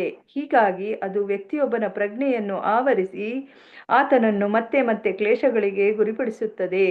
ಈ ಬ್ರಹ್ಮಾಂಡವು ಶಾಶ್ವತ ಸಂತೋಷ ಮತ್ತು ಜ್ಞಾನದಿಂದ ಕೂಡಿದ ಅನಂತ ದಿವ್ಯ ರೂಪಗಳುಳ್ಳ ನಿನ್ನ ಮಾಯಾಶಕ್ತಿಯಿಂದ ಅಭಿವ್ಯಕ್ತವಾಗುವುದರಿಂದ ಸತ್ಯವೆಂದು ತೋರುತ್ತದೆ. ಹರೇ ಕೃಷ್ಣ ಮಾತಾಜಿ. ಹರೇ ಕೃಷ್ಣ. ಇಲ್ಲಿ ಸ್ವಪ್ನದಂತಿರುವ ಇಡೀ ಬ್ರಹ್ಮಾಂಡ ಅದು ಸ್ವಭಾವ ಅಸತ್ ಆಗಿದೆ, ನಿಜ ಹೌದು, ಆದರೂ ಅಲ್ಲಿ ಸತ್ ಎನ್ನುವಂತೆ ಕಾಣ್ತದೆ. ಹೀಗಾಗಿ ಅದಕ್ಕಾಗಿ ಇಲ್ಲಿ ಪ್ರತಿಯೊಬ್ಬ ವ್ಯಕ್ತಿಯ ಪ್ರಜ್ಞೆಯನ್ನು ಆವರಿಸಿ ಆತನನ್ನು ಮತ್ತೆ ಮತ್ತೆ ಇದು ಕ್ಲೇಶಗಳಿಗೆ ಗುರಿಪಡಿಸ್ತದೆ. ಈ ಬ್ರಹ್ಮಾಂಡವು ಶಾಶ್ವತವಾದ ಸಂತೋಷ ಮತ್ತೆ ಜ್ಞಾನದಿಂದ ಕೂಡಿದ ಅನಂತ ದಿವ್ಯ ರೂಪಗಳುಳ್ಳ ನಿನ್ನ ಭಗವಂತನ ಆ ಮಾಯಾ ಶಕ್ತಿಯಿಂದ ಅಭಿವ್ಯಕ್ತವಾಗುವುದರಿಂದ ಸತ್ಯವೆಂದು ತೋರ್ತದೆ. ಈ ಐಹಿಕದು ಬ್ರಹ್ಮಾಂಡ ನಮ್ಮದು ನಿಜವಾಗಿ ಈ ಮಾಯಾ ಶಕ್ತಿಯಿಂದ ಆವೃತವಾಗಿದೆ. ಆದ್ರೆ ಭಗವಂತನ ಆ ಬ್ರಹ್ಮಾಂಡ ಅದು ಶಾಶ್ವತವಾದ ಸಂತೋಷ ಜ್ಞಾನದಿಂದ ಕೂಡಿದಂತಹ ಅನಂತ ದಿವ್ಯ ರೂಪಗಳುಳ್ಳ ಸತ್ಯದ ಜಗತ್ತು ಆಗಿರ್ತದೆ, ಬ್ರಹ್ಮಾಂಡವೇ ಆಗ್ತದೆ. ಅದು ಭಗವಂತನ ಆ ಮಾಯಾಶಕ್ತಿ ಅದಕ್ಕೆ ಏನು ಅಟ್ಯಾಕ್ ಮಾಡ್ಲಿಕ್ಕೆ ಆಗುವುದಿಲ್ಲ. ನಮ್ಮ ಬ್ರಹ್ಮಾಂಡದೊಳಗಿರುವಂತಹ ನಮ್ಮನ್ನೆಲ್ಲ ಅಟ್ಯಾಕ್ ಮಾಡಿ ಎಲ್ಲಾ ಕ್ಲೇಶಗಳಿಗೆ ಮತ್ತೆ ಮತ್ತೆ ಗುರಿಪಡಿಸ್ತಾ ಇರ್ತದೆ. ವಾಸ್ತವವಾದರೂ ಅವಾಸ್ತವ. ಭಾವಾರ್ಥ, ಸುಖದ ವಸ್ತುವಾಗಿ ಅಥವಾ ಬದ್ಧಾತ್ಮರ ಶಾಶ್ವತ ವಾಸಸ್ಥಾನವಾಗಿ ಈ ಭೌತಿಕ ಬ್ರಹ್ಮಾಂಡವು ಖಂಡಿತವಾಗಿಯೂ ಮಾಯೆ. ಇದು ನಿಜವಾದ ಮಾಯೆ. ಈಗ ಸುಖದ ವಸ್ತುವಾಗಿ ಇರುವಂತಹದ್ದು ಬದ್ಧಾತ್ಮರ ಶಾಶ್ವತವಾದ ವಾಸಸ್ಥಾನವಾಗಿ ಈ ಭೌತಿಕ ಬ್ರಹ್ಮಾಂಡ ಏನಿದೆ ಅದು ಮಾಯೆಯಿಂದ ಆವೃತವಾಗಿ ಕೊಂಡಿದೆ. ಒಂದು, ನಾವೆಲ್ಲರೂ ಇದ್ರೊಳಗೆ ಇರುವವರು ಕೂಡ ಮಾಯೆಗೆ ತುತ್ತಾಗಿದ್ದೇವೆ. ಅದು ಸ್ವಪ್ನಕ್ಕಿಂತ ಹೆಚ್ಚಿನದೇನಲ್ಲ, ಕನಸಿಗಿಂತ ಜಾಸ್ತಿ ಅಲ್ಲ. ನಿಜವಾದ ನೀರು ಬೇರೆಲ್ಲಿ ಇದ್ದರೂ ಎಲ್ಲಾ ಕಡೆಯಲ್ಲಿ ನೀರು ಇದ್ದರೂ ಕೂಡ ಮರುಭೂಮಿಯಲ್ಲಿ ನಮ್ಗೆ ಅಪಾರ ನೀರಿನ ಇದ್ದಾಗೆ ಕಾಣ್ತದೆ. ಜಲರಾಶಿಯಂತೆ ಕಾಣುವ ನೋಟವು ಸ್ವಪ್ನವಲ್ಲದೆ ಮತ್ತೇನು ಎಂಬ ಹೋಲಿಕೆಯನ್ನು ಯಾರಾದ್ರೂ ನೀಡ್ಬೋದು. ಮರುಭೂಮಿಯಲ್ಲಿ ನಮ್ಗೆ ನೀರು ಇದ್ದಾಗೆ ಕಾಣ್ತದೆ, ಆದ್ರೆ ಅದೊಂದು ಕನಸಿನ ತರ, ಅಲ್ಲಿ ನೀರಿಲ್ಲ. ಅದೇ ರೀತಿ ಈ ಜಡ ಪ್ರಪಂಚದಲ್ಲಿರುವ ಮನೆ ಸಂತೋಷ ಮತ್ತೆ ಈ ವಾಸ್ತವತೆ ನಿಜ ಅಂತೇಳಿ ಎಣಿಸ್ತೇವೆ. ಇದು ನಮ್ಗೆ ಮತ್ತೆ ಮತ್ತೆ ಕೊಡುವಂತಹ ಕ್ಲೇಶಗಳನ್ನು ಕಾಣಿಸಿಕೊಳ್ಳುವಂತಹ ಮೂರ್ಖ ಕನಸು. ಖಂಡಿತವಾಗಿಯೂ ಇದು ಉತ್ತಮವಾದದ್ದು ಅಲ್ಲ. ನಿಜವಾದದ ಇದು ಈ ವಾಸ್ತವವಾಗಿ ಇರುವಂತಹ ಬ್ರಹ್ಮಾಂಡ ಅಲ್ಲ. ಇನ್ನೊಂದು ರೀತಿಯಲ್ಲಿ ಅರ್ಥೈಸುವುದೆಂದ್ರೆ ಶ್ರೀಲ ಪ್ರಭುಪಾದ್ ಕಿ ಜೈ, ಇಲ್ಲಿ ಬ್ರಹ್ಮಾಂಡವು ವಾಸ್ತವವಾದದ್ದು. ಶ್ರೀಲ ಮಧ್ವಾಚಾರ್ಯರು ತಮ್ಮ ವೇದಾಂತ ಸೂತ್ರದ ವ್ಯಾಖ್ಯಾನದಲ್ಲಿ ವೈದಿಕ ಶ್ರುತಿಮಂತ್ರಗಳಿಂದ ಸತ್ಯಂ ಈ ಏವದಂ ವಿಶ್ವಂ ಅಸೃಜತ, ಭಗವಂತನಿಂದ ಸೃಷ್ಟಿಯಾದ ಈ ವಿಶ್ವವು ವಾಸ್ತವವಾದದ್ದು, ಜಗತ್ತು ವಾಸ್ತವವಾದ. ಇದನ್ನು ಉಲ್ಲೇಖಿಸುತ್ತಾ ಅವರು ದೃಢಪಡಿಸಿದ್ದಾರೆ. ಹೀಗೆ ವೇದಗಳ ಪರಮ ಪ್ರಾಮಾಣ್ಯವು ಕೂಡ ಬ್ರಹ್ಮಾಂಡವು ವಾಸ್ತವ ಅಂತ ಹೇಳಿ ದೃಢೀಕರಿಸ್ತದೆ. ಆದಾಗ್ಯೂ ನಮ್ಮಲ್ಲಿರುವಂತಹ ಈ ಜ್ಞಾನವು ಅದು ಮಾಯೆಯಿಂದ ಅಪರಾಧ ಆಗಿದೆ, ಎಳೆದು ಬಿಟ್ಟಿದ್ದಾಳೆ ಜ್ಞಾನವನ್ನು. ಇಲ್ಲಿ ಅದನ್ನು ಅಸ್ತದಿಶನಂ ಎಂಬ ಪದಗಳಿಂದ ಸೂಚಿಸಿದೆ. ನಾವು ಈ ಬ್ರಹ್ಮಾಂಡವನ್ನು ಅಥವಾ ಅದನ್ನು ಸೃಷ್ಟಿ ಮಾಡಿದಂತಹ ಪರಮ ಪ್ರಭುವನ್ನು ಅರ್ಥ ಮಾಡಿಕೊಳ್ಳಿಕ್ಕೆ ಸಾಧ್ಯ ಇಲ್ಲ. ಶ್ರೀಕೃಷ್ಣನ ವಿಸ್ತರಣೆಯಾಗಿ ಬ್ರಹ್ಮಾಂಡವು ವಾಸ್ತವವಾದದ್ದು, ವಿಸ್ತರಣೆಯಾಗಿ ಬ್ರಹ್ಮಾಂಡ ವಾಸ್ತವವಾದದ್ದು ಹಾಗೂ ಆತನ ಸೇವೆಯಲ್ಲಿ ಅದು ನಿರತರಾಗ್ಲಿಕ್ಕೆ ಉದ್ದೇಶಿತವಾದದ್ದು. ಯಾರು ಭಗವಂತಾಮವನ್ನು ತನ್ನ ಮನೆಯೆಂದು ಸ್ವಯಂ ಭಗವಂತನನ್ನು ತನ್ನ ಪ್ರೇಮದ ಗುರಿ ಅಂತ ಹೇಳಿ ತಿಳಿದುಕೊಳ್ತಾರೋ ಅವರು ಭೌತಿಕ ಈ ಜಗತ್ತನ್ನು ಭಗವಂತನ ಸೇವೆ ಮಾಡ್ಲಿಕ್ಕೆ ಬಂದಂತಹ ಪರಿಕರ ಅಂತೇಳಿ ಅಂಗೀಕರಿಸ್ತಾರೋ ಅಂತವನು ಈ ಭೌತಿಕ ಮತ್ತು ಆಧ್ಯಾತ್ಮಿಕ ಲೋಕಗಳಲ್ಲಿ ಎಲ್ಲಿ ಕೂಡ ಹೋಗ್ಲಿ ಶಾಶ್ವತವಾಗಿ ವಾಸ್ತವವಾದಲ್ಲೇ ಇರುತ್ತಾನೆ. ಸರಿ, ಶ್ಲೋಕ ಏನಾದ್ರೂ ಹೇಳಲಿಕ್ಕಿದೆ ಇದ್ರಲ್ಲಿ? ಹೇಳುದಿದ್ರೆ ಹೇಳಿ. ನಾವು ಇಲ್ಲಿ ಪರ್ಮನೆಂಟ್ ಅಲ್ಲ. ಹೇಳ್ಬೇಕಾ ಮಾತಾಡಿ? ಆ ಕೆಳಗೆ ಸ್ಕ್ರೋಲ್ ಮಾಡಿ ಹೇಳ್ತೇನೆ ಸ್ವಲ್ಪ, ಅನುವಾದದಿಂದ ಕೆಳಗೆ ನಿಮ್ಗೆ ಬನ್ನಿ. ಅನುವಾದದ್ದು ಬೇಕಾ? ಇಲ್ಲಿ ಸುಖದ ವಸ್ತುವಾಗಿ ಅಥವಾ ಬದ್ಧಾತ್ಮನ ಎಲ್ಲಿ ಉಂಟು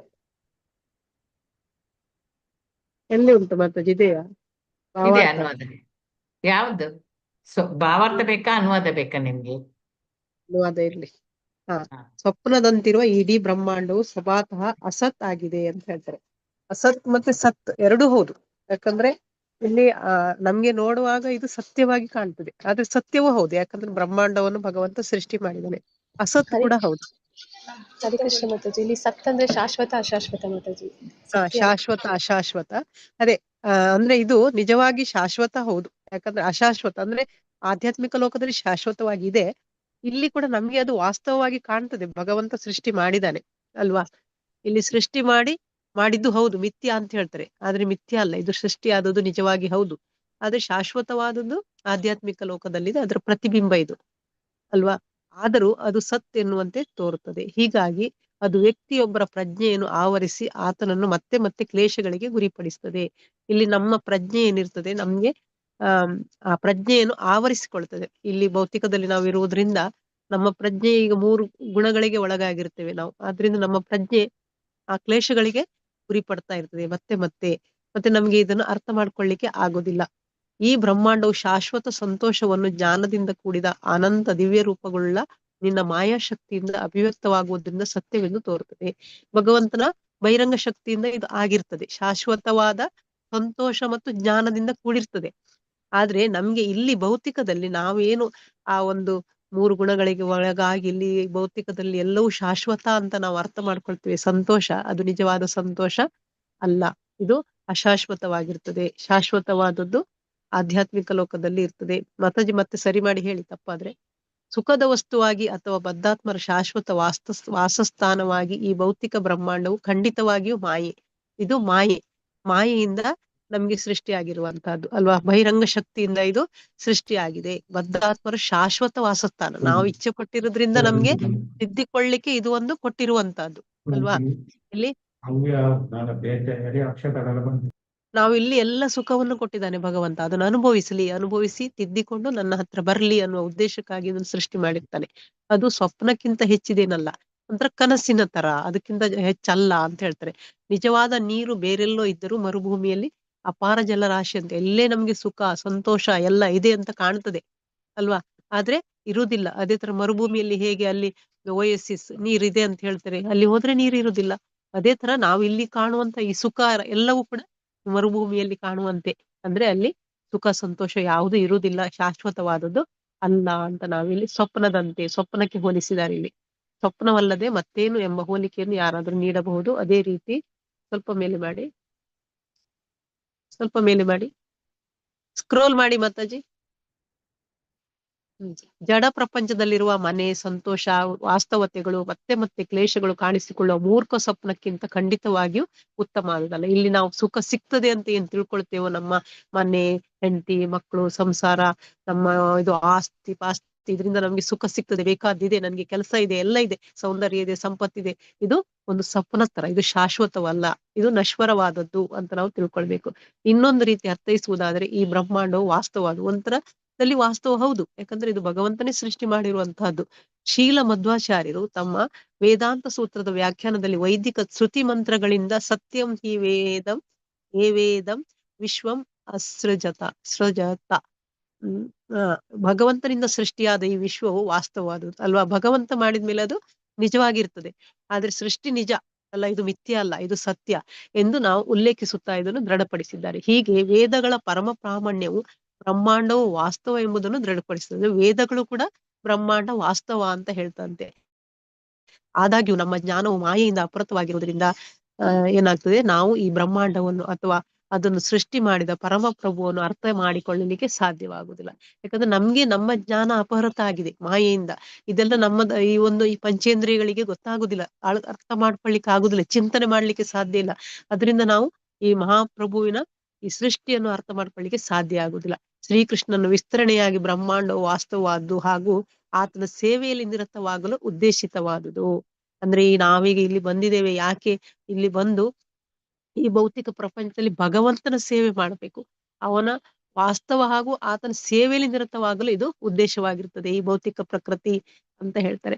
ಯಾರು ಭಗವದ್ಧಾಮವನ್ನು ತನ್ನ ಮನೆಯೆಂದು, ಸ್ವಯಂ ಭಗವಂತನನ್ನು ತನ್ನ ಪ್ರೇಮದ ಗುರಿ ಎಂದು, ಭೌತಿಕ ಜಗತ್ತನ್ನು ಭಗವಂತನ ಸೇವೆ ಮಾಡಲು ಪರಿಕರವೆಂದು ಅಂಗೀಕರಿಸುವನೋ, ನೋಡಿ, ಯಾರು ಇಲ್ಲಿ ಭೌತಿಕದಲ್ಲಿ ಬಂದು ಆ ಮಾಯೆಯಿಂದ ಹೊರಗೆ ಬರಬೇಕು, ಶುದ್ಧ ಭಕ್ತರಾಗ್ಬೇಕು, ಮತ್ತೆ ನನಗೆ ಭಗವಂತನ ಸೇವೆ ಮಾಡ್ಬೇಕು, ನಾನು ಭಗವದ್ಧಾಮಕ್ಕೆ ಹೋಗ್ಬೇಕು, ಭಗವಂತನ ಸೇವೆ ಮಾಡಲು ಇದೊಂದು ನನಗೆ ಸಿಕ್ಕಿದೆ ಈ ಭೌತಿಕ ಪ್ರಪಂಚ, ಈ ಒಂದು ಮನುಷ್ಯ ಜನ್ಮ ಅನ್ನುವಂಥದ್ದು ತಿಳ್ಕೊಂಡು ಅಂಗೀಕರಿಸುವನು ಅಂಥವನು ಭೌತಿಕ ಮತ್ತು ಆಧ್ಯಾತ್ಮಿಕ ಲೋಕಗಳಿಗೆ ಎಲ್ಲಿಯೇ ಹೋಗಲಿ ಶಾಶ್ವತ ವಾಸ್ತವದಲ್ಲಿಯೇ ಇರ್ತಾನೆ. ಅವನು ಇಲ್ಲೇ ಇದ್ದು ಕೂಡ ಅವನು ಶಾಶ್ವತವಾಗಿ ಇರ್ಬೋದು. ಅಂದ್ರೆ ನಾವು ಭಗವಂತನ ಭಕ್ತಿ ಸೇವೆ ಮಾಡಿದ್ರೆ ನಾವು ಇಲ್ಲಿ ಕೂಡ ಶಾಶ್ವತವಾಗಿ ಇರ್ಬೋದು ಅಂತ ಇಲ್ಲಿ ಹೇಳ್ತಾರೆ. ಅಲ್ಲಿಗೆ ಧಾಮಕ್ಕೆ ಹೋಗ್ಬೇಕಂತಿಲ್ಲ, ಇಲ್ಲೇ ಇದ್ದುಕೊಂಡು ನಾವು ಭಗವಂತನ ಭಕ್ತಿ ಸೇವೆಯಲ್ಲಿ ನಿರತರಾಗಬಹುದು, ಶುದ್ಧ ಭಕ್ತರಾಗಬಹುದು. ಹರೇ ಕೃಷ್ಣ ಮಾತಾಜಿ, ತಪ್ಪಿದ್ರೆ ಕ್ಷಮಿಸಿ. ಗೀತಾ ಮಾತಾಜಿ. ಹರೇ ಕೃಷ್ಣ ಮಾತಾಜಿ. ಅದೇ ಮಾತಾಜಿ, ಶಾಶ್ವತವಾಗಿರ್ಬೋದು ಅಂತಂದ್ರೆ ಶಾಶ್ವತ ಆನಂದದಲ್ಲಿ ಇರ್ಬೋದು ಅಂತ ತಾನೇ ಮಾತಾಜಿ? ಭೌತಿಕ ಜಗತ್ತಿನಲ್ಲಿ ಕೂಡ ಆನಂದದಲ್ಲಿ ಇರ್ತಾನೆ. ಅದೇ ಸಚ್ಚಿತ್ತ ಆನಂದ ಇಲ್ಲಿ ಸಹ ಪಡಿಬಹುದು ನಾವು, ಅಲ್ಲಿಯೇ ಹೋಗ್ಬೇಕಂತಿಲ್ಲ. ಅದೇ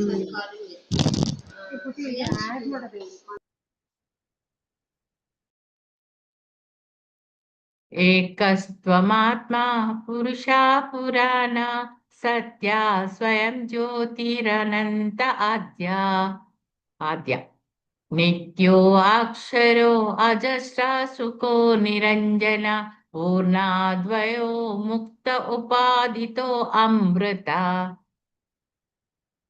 ಅನುವಾದ: ನೀನು ಏಕೈಕ ಪರಮಾತ್ಮನು, ಪರಮ ಆದಿ ಪುರುಷನು, ಪರಸ್ಪರ ಸತ್ಯನು, ಸ್ವಪ್ರಕಾಶನು, ಆದಿ ಅಂತ್ಯವಿಲ್ಲದವನು. ನೀನು ಶಾಶ್ವತನು, ಅಚ್ಯುತನು, ಪರಿಪೂರ್ಣನು ಮತ್ತು ಸಂಪೂರ್ಣನು. ನೋಡಿ, ಇಲ್ಲಿ ಭಗವಂತನನು ಏಕೈಕ ಪರಮಾತ್ಮನು, ಪರಮಾದಿ ಪುರುಷನು, ಪರಸ್ಪರ ಸತ್ಯನು, ಸ್ವಪ್ರಕಾಶಗುಳ್ಳವನು, ಆದಿ ಅಂತ್ಯ ಇಲ್ಲದವನು. ನೀನು ಶಾಶ್ವತನು, ಅಚ್ಯುತನು, ಪರಿಪೂರ್ಣನು, ಸಂಪೂರ್ಣನು. ನೀನು ಅಪ್ರತಿಮನು ಮತ್ತು ಎಲ್ಲಾ ರೀತಿಯ ಭೌತಿಕ ಉಪಾಧಿಗಳಿಂದ ನೀನು ಮುಕ್ತ. ನಿನ್ನ ಸಂತೋಷಕ್ಕೆ ಎಂದು ಕೂಡ ಅಡ್ಡಿ ಇಲ್ಲ, ಅಥವಾ ನಿನಗೆ ಯಾವುದೇ ರೀತಿಯ ಈ ಭೌತಿಕ ಕಲ್ಮಸದ ಸೋಂಕು ನಿಂಗೆ ಇಲ್ಲ. ಹಾಗೆ ನೋಡಿದ್ರೆ ನೀನು ಅವಿನಾಶಿಯಾದ ಅಮೃತ ತತ್ವನಾಗಿ ಇರುವೆ. ಭಗವಂತ ಏಕೈಕ ಪರಮಾತ್ಮ, ಪರಮಾದಿ ಪುರುಷ, ಪರಸ್ಪರ ಸತ್ಯ, ಎಲ್ಲವನ್ನು ಕೊಟ್ಟಿದ್ದಾನೆ. ಸ್ವಪ್ರಕಾಶ, ಆದಿ ಅಂತ್ಯ ಇಲ್ಲ ಅವನಿಗೆ, ಶಾಶ್ವತವಾಗಿ ಇದ್ದಾನೆ. ಅಚ್ಯುತ, ಪರಿಪೂರ್ಣ, ಸಂಪೂರ್ಣ ಹಾಗೂ ಅಪ್ರತಿಮನು. ಹಾಗೆ ಎಲ್ಲಾ ರೀತಿಯಿಂದ ಕೂಡ, ಎಲ್ಲಾ ಭೌತಿಕವಾದ ಉಪಾಧಿಗಳಿಂದ ಕೂಡ ಅವನು ಮುಕ್ತನಾಗಿರುವವನು.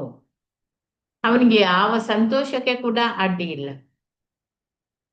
ಹಾಗೆ ಅವನಿಗೆ ಯಾವುದೇ ಈ ನಮ್ಮ ಭೌತಿಕ ಕಲ್ಮಸದ ಸೋಂಕು ಕೂಡ ಭಗವಂತನಿಗಿಲ್ಲ.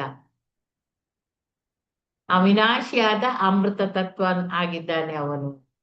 ಮಾತಾಜಿ ಹೇಳಿದಾಗೆ ಏನು ಅವನು ಎಂತದ್ದು ಹೇಳಿದ್ರಿ ಈಗ ಮತ್ತೆ ಗೀತಾ ಮೋಹನ್, ಮತ್ತೆ ಸರ್ವ ವ್ಯಾಪ್ತಿ ಆಗಿದ್ದಾನೆ, ಸರ್ವ ಕಾರಣಂ ಕಾರಣ. ಓಕೆ, ಹರೇ ಕೃಷ್ಣ. ಈಶ್ವರ ಪರಮ ಕೃಷ್ಣ ಅಂತೇಳಿ ಮೊದಲೇ ಹೇಳ್ತಾನೆ. ಹಾಗೆ ಇಲ್ಲಿ ಭಾವಾರ್ಥ: ಶೀಲ ಪ್ರಭುಪಾದ್ ಕಿ ಜೈ. ಶ್ರೀ ಕೃಷ್ಣನ ಈ ದಿವ್ಯ ದೇಹವು ಭೌತಿಕ ದೇಹಗಳ ಲಕ್ಷಣಗಳಿಂದ ಮುಕ್ತ ಆಗಿದೆ, ನಮ್ಮ ಹಾಗೆ ಅವನ ದೇಹ ಅಲ್ಲ. ಈ ಶ್ಲೋಕದ ಅನೇಕ ಪದಗಳು ಹೇಗೆ ತೋರಿಸಿಕೊಡುತ್ತವೆ ಎಂಬುದನ್ನು ಇಲ್ಲಿ ಶ್ರೀಧರ ಸ್ವಾಮಿಗಳು ಹೇಳ್ತಾರೆ, ವಿವರಿಸ್ತಾರೆ.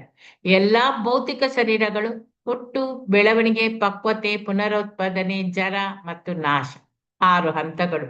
ಆ 6 ಹಂತಗಳ ಮೂಲಕ ನಮ್ಮ ಈ ಭೌತಿಕ ಶರೀರಗಳು ಸಾಗ್ತಾ ಇದೆ. ಆದ್ದರಿಂದ ಶ್ರೀಕೃಷ್ಣನು ಇಲ್ಲಿ ಆದ್ಯ ಮೂಲ್ಯ ಎಂಬ ಪದದಿಂದ ಸೂಚಿತವಾಗಿರುವಂತೆ ಮೂಲ ವಾಸ್ತವವಾಗಿ ಇರುವುದರಿಂದ ಆತನಿಗೆ ಯಾವುದೇ ಭೌತಿಕ ಜನ್ಮ ತಾಳುವುದಿಲ್ಲ.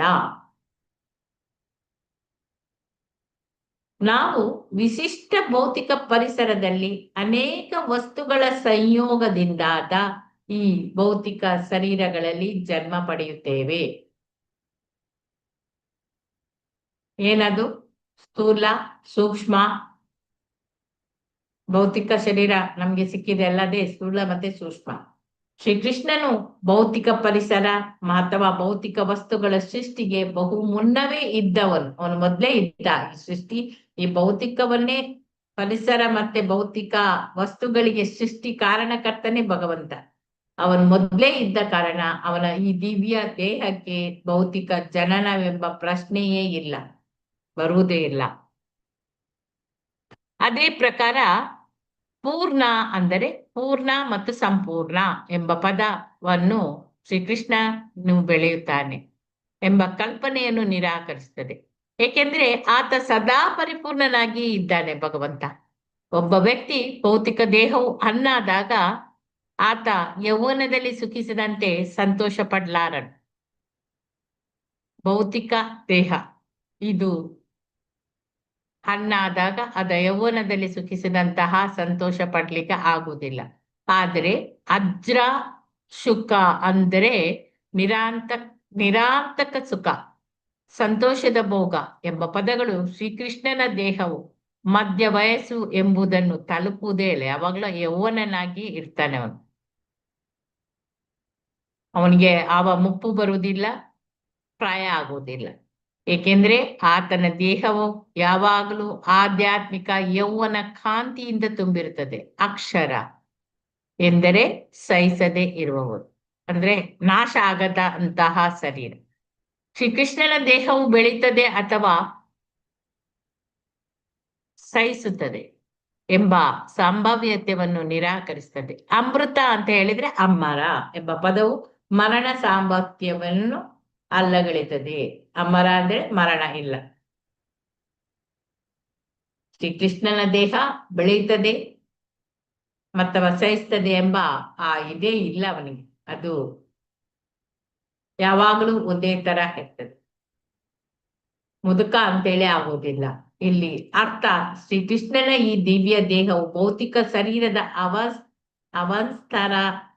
ಸ್ಥಾಂತರಗಳಿಂದ ಮುಕ್ತವಾದದ್ದು. ಹೀಗಾಗಿ ಭಗವಂತನು ಅಸಂಖ್ಯಾತ ಲೋಕಗಳನ್ನು ಅವನು ಸೃಷ್ಟಿ ಮಾಡ್ತಾನೆ. ಅಸಂಖ್ಯಾತ ಜೀವಿಗಳಾಗಿ ತನ್ನನ್ನು ತಾನು ವಿಸ್ತರಿಸಿಕೊಳ್ತಾನೆ. ಆದರೆ ಭಗವಂತನ ಪುನರುತ್ಪಾದನೆ ಎಂದು ಕರೆಯಬಹುದಾದದ್ದು ಸಂಪೂರ್ಣವಾಗಿ ಆಧ್ಯಾತ್ಮಿಕವಾದದ್ದು. ಅದು ದೈಹಿಕ ಅಸ್ತಿತ್ವದ ನಿರ್ದಿಷ್ಟ ಹಂತದಲ್ಲಿ ನಡೆಯುವುದಿಲ್ಲ. ಬದಲಾಗಿ ಅದು ಭಗವಂತನು ತನ್ನ ಆಧ್ಯಾತ್ಮ ಕಾಂತಿ ಮತ್ತು ವೈಭವಗಳನ್ನು ವಿಸ್ತರಿಸಲು ಇರುವ ನಿರಂತರ ಸಾಧನೆ ಆಗಿದೆ. ಈ ಭೌತಿಕ ಶರೀರದ ಅವಸ್ಥಾನಗಳಿಂದ ಭಗವಂತನ ಈ ದಿವ್ಯ ದೇಹ ಮುಕ್ತವಾಗಿದೆ. ಭಗವಂತ ಅನೇಕ ಲೋಕಗಳನ್ನು ಸೃಷ್ಟಿ ಮಾಡ್ತಾನೆ, ಮತ್ತೆ ಅಸಂಖ್ಯಾತ ಜೀವಿಗಳನ್ನು ಕೂಡ ಸೃಷ್ಟಿ ಮಾಡ್ತಾನೆ. ಭಗವಂತನ ಪುನರುತ್ಪಾದನೆ ಎಂದು ಕರೆಯಬಹುದಾದ ಸಂಪೂರ್ಣವಾಗಿ ಅದು ಆಧ್ಯಾತ್ಮಿಕ ಲೋಕದಲ್ಲಿರುವಂಥದ್ದು.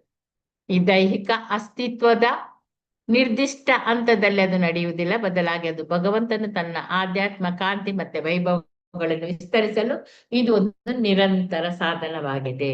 ಹಾಗೆ ಭಗವಂತನು ಶ್ರುತಿಯಲ್ಲಿ ಪೂರ್ವಂ ಏಹಾವಂ ಇಹಸಂ, ಆದಿಯಲ್ಲಿ ನಾನೊಬ್ಬನೇ ಇದ್ದೆ ಅಂತ ಹೇಳ್ತಾನೆ.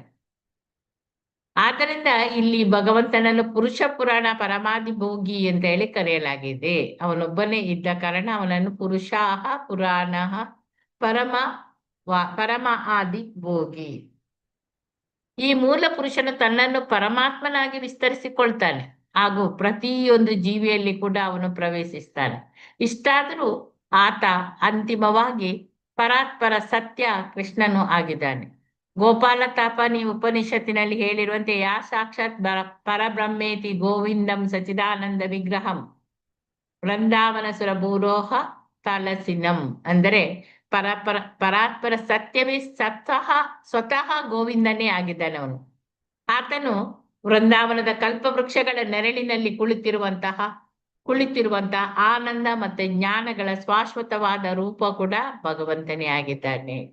ವೃಂದಾವನದ ಕಲ್ಪವೃಕ್ಷಗಳ ನೆರಳಿನಲ್ಲಿ ಕುಳಿತಿರುವಂತಹ ಆನಂದ ಮತ್ತೆ ಜ್ಞಾನಗಳ ಶಾಶ್ವತ ರೂಪವೇ ಭಗವಂತ. ಗೋಪಾಲ ತಾಪನಿ ಶ್ರುತಿಯಲ್ಲಿ ವಿದ್ಯಾಭ್ಯಂ ಭಿನ್ನಃ ಎಂದು ಹೇಳಿರುವಂತೆ ಈ ಪರಾತ್ಪರ ಸತ್ಯವು ಭೌತಿಕ ಅಜ್ಞಾನಕ್ಕೆ ಅತೀತವಾದದ್ದು ಭಗವಂತನ ಈ ಪರಾತ್ಪರ ಸತ್ಯ.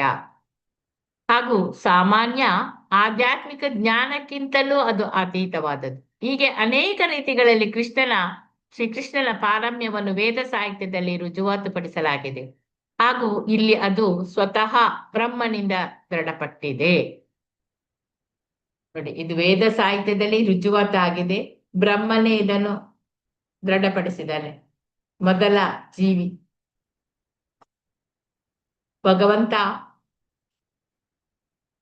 ಸರ್ವ ಕಾರಣಂ ಅಂತ ಹೇಳಿ ಬ್ರಹ್ಮ ಸಂಹಿತೆಯಲ್ಲಿ ಹೇಳಿದ ಹಾಗೆ ಇಲ್ಲಿ ಅದನ್ನು ಕೂಡ ಹೇಳ್ತಾರೆ. ಎಲ್ಲದಕ್ಕೂ ಕೂಡ ಕಾರಣಕರ್ತ ಭಗವಂತನೇ. ಆಧ್ಯಾತ್ಮಿಕ ಜ್ಞಾನಕ್ಕಿಂತಲೂ ಅತೀತವಾದವನು ಅವನು.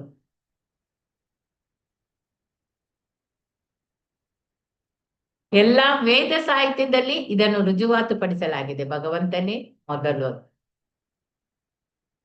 ಅವನಿಗೆ ಯಾವ ಮುದುಕ ಅಂತೇಳಿ ಯಾವಾಗ್ಲೂ ಆಗುವುದೇ ಇಲ್ಲ. ಅವನು ಯಾವಾಗ್ಲೂ ಯವನಸ್ಥನಾಗಿಯೇ ಇದ್ದಾನೆ. ಸಾವಿಲ್ಲ, ಹುಟ್ಟಿಲ್ಲ, ಸಾವಿಲ್ಲ, ಇದ್ದಲ್ಲೇ ಇರ್ತಾನೆ. ಆದಿಪುರುಷ. ಹರೇ ಕೃಷ್ಣ.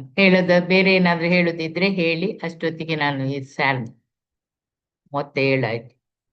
ಗೀತಾ ಮಾತಾಜಿ ಹೇಳಿ ಏನಾದ್ರು.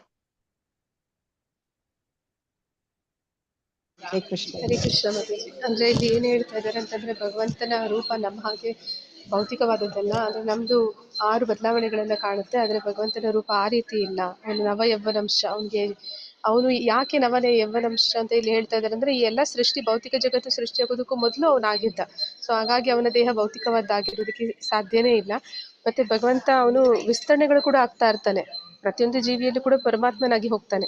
ಆದರೆ ಎಲ್ಲವೂ ಕೂಡ ಪರಿಪೂರ್ಣ. ಅಂದ್ರೆ ವಿಸ್ತರಣೆ ಆದ ಮಾತ್ರಕ್ಕೆ ಅವನಲ್ಲಿ ಯಾವುದೇ ಕೊರತೆ ಅನ್ನೋಂಥದ್ದು ಆಗೋದಿಲ್ಲ. ಹಾಗೆ ಇಲ್ಲಿ ಭಗವಂತನನ್ನ ಹೇಳ್ತಾ ಇದ್ದಾರೆ, ಅವನು ತಿಳ್ಕೊಳ್ಬೇಕು ಅಂತಂದ್ರೆ, ಯಾರು ಈ ಲೌಕಿಕ ಜ್ಞಾನವನ್ನು ಹೊಂದಿದ್ದಾರೆ ಅವರಿಂದ ಅವನನ್ನ ತಿಳ್ಕೊಳ್ಳಿಕ್ಕೆ ಅಸಾಧ್ಯ. ಅವರಿಗೆ ಮಾತ್ರ ಅಲ್ಲ, ಯಾರ ಆಧ್ಯಾತ್ಮಿಕವಾದಿಗಳು ಅಂತ ಹೇಳ್ಕೊತಾರೆ, ನಿರಾಕಾರ ಬ್ರಹ್ಮನ ಬಗ್ಗೆ ತಿಳ್ಕೊಂಡಂಥವ್ರು, ಅವರಿಂದಲೂ ಕೂಡ ಅವನನ್ನ ಪರಿಪೂರ್ಣವಾಗಿ ಅರ್ಥ ಮಾಡ್ಕೊಳ್ಳಿಕ್ಕೆ ಅಸಾಧ್ಯ ಅಂತ ಇಲ್ಲಿ ಹೇಳ್ತಾ ಇದ್ದಾರೆ. ಹರೇ ಕೃಷ್ಣ. ಹರೇ ಕೃಷ್ಣ. ಧನ್ಯವಾದಗಳು ಮಾತಾಜಿ. ಧನ್ಯವಾದಗಳು. ಎಲ್ಲ ಇದು ಬಂದಿದೆ ಸ್ಕ್ರೀನ್. ಬಂದಿದೆ. ಅಡಿ ಪ್ರಜೆ ಪ್ರಸಿದ್ಧಂ ನವನೀತ ಚೌರಂ ಗೋಪಾಂಗನಾನಂ ಚೌರಂ ಅನೇಕ ಜನ್ಮಾರ್ಜಿತ ಪಾಪ ಚೌರಂ ಚೌರಾಗ್ರಗಣ್ಯಂ ಪುರುಷಂ ನಮಾಮಿ. ಹಾಡಿ ಒಬ್ಬೊಬ್ಬರೇ. ಶ್ರೀರಾಧಿಕಾಯ ಹೃದಸ್ಯ ಚೂರಂ ನವಾಂಬುದಶ್ಯಾಮಲಕಾಂತಿಚೂರಂ ಪಾದಾಶ್ರಿತಾನಾಂ ಚ ಸಮಸ್ತಚೂರಂ ಚೌರಾಗ್ರಗಣ್ಯಂ ಪುರುಷಂ ನಮಾಮಿ. ಧನ್ಯವಾದಗಳು. ಶ್ರೀರಾಧಿಕಾಯ ಹೃದಯಸ್ಯ ಚೌರಂ ನವಾಂಬುದಶ್ಯಾಮಲಕಾಂತಿ ಚೌರಂ. ನಂಗೆ ಬರಲ್ಲ ಅವತ್ತಲ್ಲಿ. ಪದಾಶ್ರಿತಾನಾಂ ಚ ಸಮಸ್ತ ಚೌರಂ ಚೌರಾಗ್ರಗಣ್ಯಂ ಪುರುಷಂ ನಮಾಮಿ. ಓದಿದ್ದಲ್ಲ. ಪುರುಷಂ ನಮಾಮಿ. ಲಲಿತಾ ಪೂಜಾರಿ ಮಾತಾಜಿ ಓದಿ. ಅಕಿಂಚನಿತ್ಯಪದಾಶ್ರಿತಂ ಯ ಕರೋತಿ ಭಿಕ್ಷುಂ ಪತಿಹೇಯಹೀನಂ ಕೇನಾಪ್ಯಹೋ ಭೀಷಣ ಚೌರಹೀದ್ರಗ್ ದೃಷ್ಟಶ್ರುತೋ ವಾ ನ ಜಗತ್ರಯೇಪಿ. ಹರೇ ಕೃಷ್ಣ. ಅಷ್ಟೇ. ಚಂದ್ರಕಾಂತ್ ಪ್ರಭುಜಿ, ಮಂಜುಳಾ ಮಾತಾಜಿ ಓದಿ. ಗಾಯತ್ರಿ ದೇವಿ. ಹರೇ ಯದಿ ಕೃಷ್ಣ ಮಾತಾಜಿ. ಅಪಿ ಹರತ್ಯಶೇಷಂ ಗಿರಿಪ್ರಸಾರಾತಿ ಪಾಪರಾಶಿನ್ ಆಶ್ಚರ್ಯರೂಪೋ ನನು ಚೌರಯೀದೃ ದೃಷ್ಟಶ್ರುತೋ ವಾ ನ ಮಯಾ ಕದಾಪಿ. ಹರೇ ಓದಿ ಮಂಜುಳಾ ಮಾತಾಜಿ. ಹರೇ ಕೃಷ್ಣ. ಧನಂ ಕ್ಷಮಾನಂ ಚ ತಪೇಂದ್ರಿಯಾಣಿ ಪ್ರಾಣಶ್ಚ ರುದ್ಧ್ವಾ ಮಮ ಸರ್ವಮೇವ ಪಲಾಯಸೆ ಪುತ್ರ ಧೃತೋದ್ಯ ಚೌರ ತ್ವಂ ಭಕ್ತಿಧಾಮಸ್ತ್ರೀ ಮಾಯಾ ನಿರುದ್ಧಃ. ಹರೇ ಕೃಷ್ಣ. ಚಂದ್ರಕಾಂತ್ ಪ್ರಭುಜಿ, ಲೀಲಾಧರ್ ಪ್ರಭುಜಿ, ದೀಪಾ ಮಾತಾಜಿ,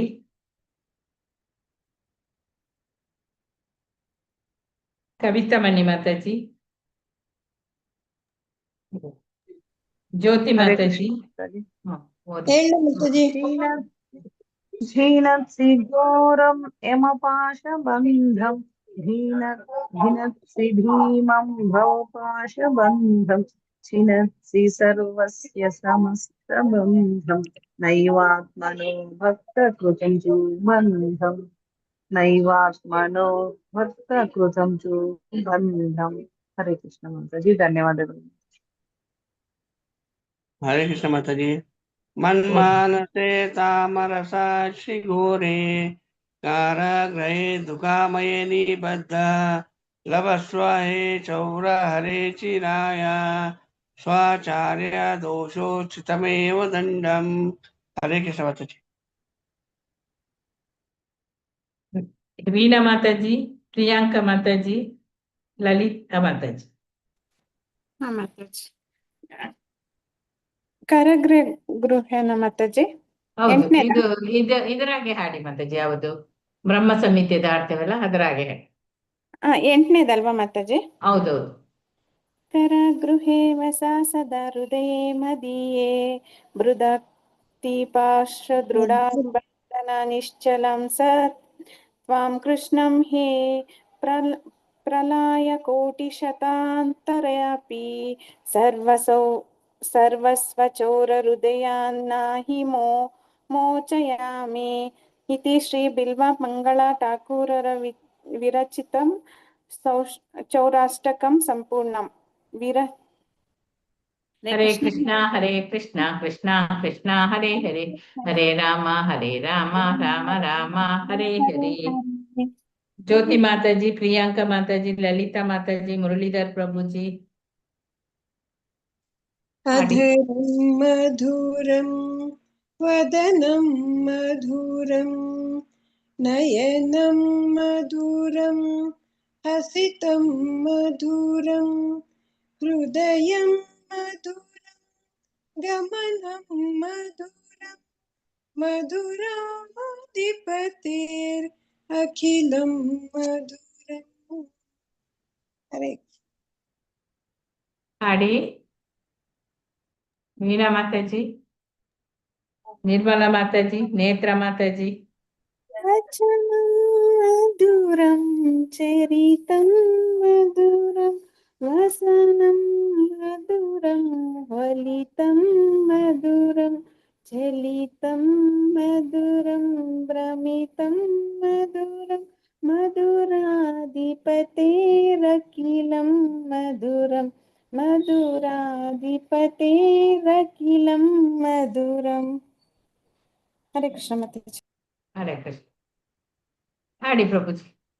हरे कृष्ण माताजी. वेणुर्मधुरो रेणुर्मधुरा पाणिर्मधुरा पादो मधुरौ नृत्यं मधुरं सख्यं मधुरं मधुराधिपतेरखिलं मधुरं मधुराधिपतेरखिलं मधुरं. हरे कृष्ण माताजी. हरे कृष्ण माताजी. गीतं मधुरं पीतं मधुरं भुक्तं मधुरं सुप्तं मधुरं रूपं मधुरं तिलकं मधुरं मधुराधिपतेरखिलं मधुरं मधुराधिपतेरखिलं मधुरं. हरे कृष्ण माताजी. तरुणं मधुरं ಹರಣಂ ಮಧುರಂ ಸ್ಮರಣಂ ಮಧುರಂ ವಮಿತಂ ಮಧುರಂ ಶಮಿತಂ ಮಧುರಂ ಮಧುರಾಧಿಪತಿಂ ಮಧುರಂ. ಹರೇ ಕೃಷ್ಣ ಮಾತಾಜಿ. ಹರೇ ಕೃಷ್ಣ ಮಾತಾಜಿ.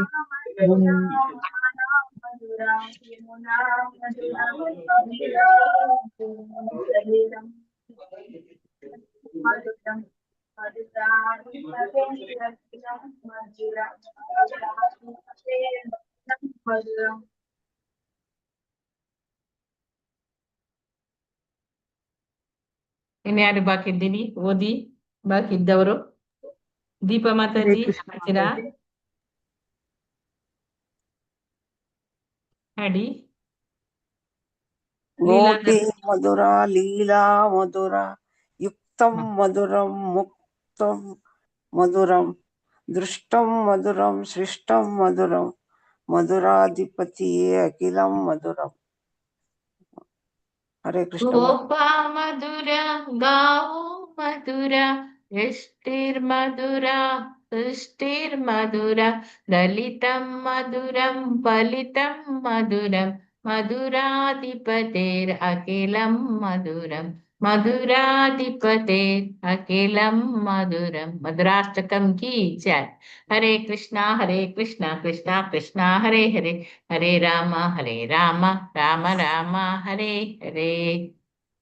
ಹರೇ ಕೃಷ್ಣ. ಕವಿತಾ ಮಣಿ ಮಾತಾಜಿ ಒಂದ್ಸಲ ಓದಿ. ಇದು ಓದಿ. ಗೋವರ್ಧನ ಧರಂ ಒಂದೇ. ಪ್ರಿಯಾಂಕಾ ಮಾತಾಜಿ ಒಂದ್ಸಲ ಓದಿ. ಗೋಪಾಲಂ ಗೋಪರೂಪಿಣಂ ಗೋಕುಲೋತ್ಸವಮೇ ಈಶಾನಂ ಗೋವಿಂದಂ ಗೋಪಿಕಾ ಪ್ರಿಯಂ ಗೋವಿಂದಂ ಗೋಪಿಕಾ ಪ್ರಿಯಂ. ಹರೇ ಕೃಷ್ಣ ಮಾತಾಜಿ. ನವಗಣ ಶ್ಯಾಮಂ ಇದು ಓದಿ. ವಂದೇ ನವಗಣ ಶ್ಯಾಮ ದ್ವಿಭುಜಂ ಮುರಳೀಧರಂ ಪೀತಾಂಬರಧರಂ ದೇವಂ ಸರಾದಂ ಪುರುಷೋತ್ತಮಂ. ಹರೇ ಕೃಷ್ಣ ಮಾತಾಜಿ. ಯಾರು ಓದ್ತೀರಿ? ನಾ ಓದ್ಲಾ ಮಾತಾಜಿ? ಓದಿ. ಗೋವರ್ಧನಂ ಧರಂ ವಂದೇ ಗೋಪಾಲಂ ಗೋಪರೂಪಿಣಂ ಗೋಕುಲೋತ್ಸವಮೇಹೀಶಾನಂ ಗೋವಿಂದಂ ಗೋಪಿಕಾ ಪ್ರಿಯ ವಂದೇ ನವಗಣ ಶ್ಯಾಮಂ ದ್ವಿಭುಜಂ ಮುರಳೀಧರಂ ಪೀತಂಬರಧರಂ ದೇವಂ ಸಾರಾಧಂ ಪುರುಷೋತ್ತಮಂ. ಫುಲ್ ಬೈಯಟ್ ಆಗ್ಬಿಟ್ಟಿದೆ ಮಾತಾಜಿ, ನಾನ್ ನೋಡ್ದಿರಾನು ವೆರಿ ಹೇಳ್ತೀನಿ. ನೈಸ್. ಇನ್ಯಾರು ಆಡ್ತೀರಿ? ನಾನು ಹಾಡ್ತೇನೆ. ಆಡಿ. ಗೋವರ್ಧನಧರಂ ವಂದೇ ಗೋಪಾಲಂ ಗೋಪರೂಪಿಣಂ ಗೋಕುಲೋತ್ಸವಮೇ ಈಶಾನಂ ಗೋವಿಂದಂ ಗೋಪಿಕಾ ಪ್ರಿಯಂ ವಂದೇ ನವಘನ ಶ್ಯಾಮ ದ್ವಿಭುಜಂ ಮುರಳೀಧರಂ ಪೀತಾಂಬರಧರಂ ದೇವಂ ಸಾದಾದಂ ಪುರುಷೋತ್ತಮಂ. ಹರೇ ಕೃಷ್ಣ. ಓದಿ. ಇದನ್ನು ಯಾರು ಓದ್ತೀರಿ? ನಿಮ್ಗೆ ಬಿಟ್ಟಿದೆ. ಓದ್ತೀನಿ ಮಾತಾಜಿ. ಗೋವರ್ಧನ ಪರ್ವತವನ್ನು ಎತ್ತಿದವನನ್ನು ವಂದಿಸುತ್ತೇನೆ. ಗೋಪ ಬಾಲಕನ ರೂಪದಲ್ಲಿರುವ ಗೋಪಾಲನನ್ನು, ಗೋಕುಲದಲ್ಲಿ ಪ್ರತಿದಿನವೂ ಉತ್ಸವವಾಗಿರುವ ಈಶನನ್ನು, ಗೋಪಿಕೆಯರ ಪ್ರಿಯನಾದ ಗೋವಿಂದನನ್ನು ವಂದಿಸುತ್ತೇನೆ. ಹೊಸ ಮೋಡದಂತೆ ಕಪ್ಪಾಗಿರುವ 2 ಭುಜಗಳುಳ್ಳ ಕೊಳಲು ಹಿಡಿದಿರುವವನನ್ನು, ಹೊಳೆಯುವ ಹಳದಿ ವಸ್ತ್ರ ಧರಿಸಿದವ ದೇವನನ್ನು, ರಾಧೆಯೊಂದಿಗಿರುವ ಪುರುಷೋತ್ತಮನನ್ನು ವಂದಿಸುತ್ತೇನೆ. ಹರೇ ಕೃಷ್ಣ ಮಾತಾಜಿ. ಹರೇ ಕೃಷ್ಣ. ಸಾಕಲ್ಲ? ಇನ್ನು ಬೇಕಾ? ಸಾಕು ಮಾತಾಜಿ. ಬೇಕಾ? ಸಾಕಾಗೋದೇ ಇಲ್ಲ ಮಾತಾಜಿ. ಸಾಯಂಕಾಲ ತನಕ ಹೇಳಿದ್ರು ಹಿಂಗ್ ಹೇಳೋಣ ಅನ್ಸುತ್ತೆ, ಆದ್ರೆ ಕೆಲ್ಸಗಳಿರುತ್ತೆ. ಅಷ್ಟು ಖುಷಿ ಆಗುತ್ತೆ. ಹೋಗಕ್ ಮನ್ಸಿರಲ್ಲ. ಹರೇ ಕೃಷ್ಣ. ಓಕೆ ಮಾತಾಜಿ. ಹರೇ ಕೃಷ್ಣ ಮಾತಾಜಿ. ಹರೇ ಕೃಷ್ಣ. ವಾಂಚ ಕಲ್ಪತರುಭ್ಯಶ್ಚ ಕೃಪಾ ಸಿಂಧುಭ್ಯ ಏವ ಚ ಪತಿತಾನಾಂ ಪಾವನೇಭ್ಯೋ ವೈಷ್ಣವೇಭ್ಯೋ ನಮೋ ನಮಃ. ಅನಂತ ಕೋಟಿ ಭಕ್ತ ವೃಂದ ಕಿ ಜೈ. ರಾಮಾಚಾರ್ಯ ಹರಿದಾಸ್ ಠಾಕೂರ್ ಕಿ ಜೈ. ಜಗದ್ಗುರು ಶ್ರೀಲ ಪ್ರಭುಪಾದ್ ಕಿ ಜೈ. ಇಲ್ಲಿ ನೆರೆದಿರುವಂತಹ ಎಲ್ಲಾ ಭಕ್ತರಿಗೂ ಕೂಡ ಈ ದಿನ ಮಂಗಳಮಯವಾಗ್ಲಿ ಅಂತ ಹೇಳಿ ನಾವು ಭಗವಂತ ಕೃಷ್ಣನ ಹತ್ರ ಹಾಗೂ ಶ್ರೀಲ ಪ್ರಭುಪಾದ್ ಗುರು ಮಹಾರಾಜರ ಹತ್ರ ಕೇಳಿಕೊಳ್ಳೋಣ. ಹರೇ ಹರೇ ಕೃಷ್ಣ ಮಾತಾಜಿ. ಹರೇ ಕೃಷ್ಣ ಮಾತಾಜಿ. ಹರೇ ಕೃಷ್ಣ ಮಾತಾಜಿ. ಮಾತಾಜಿ ಟೆಂಪಲ್ ನೀವು ಆನ್ಲೈನ್ ಅಲ್ಲಿ ಬರ್ತೀರಾ, ಡೈರೆಕ್ಟ್ ಬರ್ತೀರಾ ಮಾತಾಜಿ ಅಲ್ಲಿಗೆ? ಯಾವ್ದಕ್ಕೆ ಮಾತಾಜಿ? ಮಹಾಮಂಗಳಾರತಿಗೆ ಮಾರ್ನಿಂಗು. ಅಯ್ಯೋ, ನಾನು ಆನ್ಲೈನ್ ಅಲ್ಲಿ ಮಾತಾಜಿ, ಎಲ್ಲಿಗೆ ಅಷ್ಟು ಬೇಗ ಹೋಗುದು?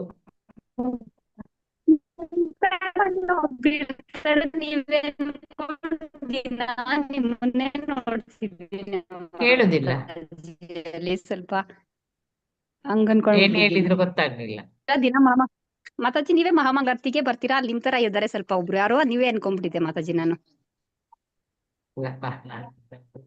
ಹಾ ಮಾತಾಜಿ ಧನ್ಯವಾದಗಳು ದೂರ ಮಾತಾಜಿ. ಉಂಟಲ್ಲ ಮಾತಾಜಿ ದಿನ ಹೋಗ್ಲಿಕ್ಕೆ, ಹಾ ಗಾಡಿ ಮಾತಾಜಿ ಬೇರೆ 7 ಇಲ್ಲ. ಗಂಟೆಗೆ ಚೆನ್ನಾಗಿತ್ತು ಮಾತಾಜಿ ಇವತ್ತು ಅಲಂಕಾರ. 7 ಗಂಟೆಗೆ ಕಣ್ಣಲ್ಲಿ ನೀರ್ ಹೌದೌದು, ಬಂದ್ಬಿಟ್ಟು ಚಂದ ಇತ್ತು. ಅಷ್ಟು ಚೆನ್ನಾಗಿತ್ತು ಮಾತಾಜಿ. ನೋಡಿದ ತಕ್ಷಣ ಅಷ್ಟು ಖುಷಿ ಆಯ್ತಾ? ಚೆನ್ನಾಗಿ ಮಾಡಿದ್ದು, ಖುಷಿ ಆಯ್ತು. ಸ್ಕ್ರೀನ್ ಶಾಟ್ ತಗೊಂಡು ಮತ್ತೆ ಸ್ಕ್ರೀನ್ ರೆಕಾರ್ಡ್ ಮಾಡ್ಕೊಂಡಿದ್ದೀನಿ ಮಾತಾಜಿ. ಇವತ್ತು ತುಂಬಾ ಚೆನ್ನಾಗಿತ್ತು ಅಲಂಕಾರ,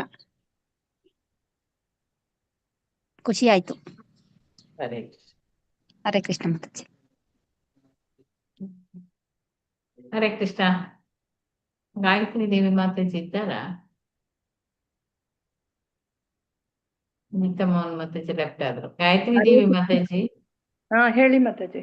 ನಾಳೆ ಮಾಡ್ತೀರಾ ಮಾತಾಜಿ 10ನೇ ಸ್ಕಂದದ್ದು? 10ನೇ ಯಾವ? ಸ್ಕಂದದ್ದು ಎಷ್ಟು ಶ್ಲೋಕ ಮಾತಾಜಿ? 24, 25 ಎರಡೇ ಸಾಕು. ಎರಡೆರಡೇ ಮಾಡುದು. ಟೈಮ್ ಇಲ್ಲ ಅಲ್ಲ ನಮ್ಗೆ, ಬೇಗ ಮತ್ತೆ ಕೀರ್ತನದ್ದು ಇದೆಲ್ಲ ಆಗುವಾಗ ಸರಿ ಆಗ್ತದೆ. ಅಂದ್ರೆ ಪ್ರಭುಜಿ ಕ್ಲಾಸ್ ಆದ್ಮೇಲ? ಆದ್ಮೇಲೆ ಮಾತಾಜಿ ನಾನು ಇರ್ತೇನೆ. ಓಕೆ. ಹರೇ ಕೃಷ್ಣ. ಹರೇ ಕೃಷ್ಣ. ಹರೇ ಕೃಷ್ಣ.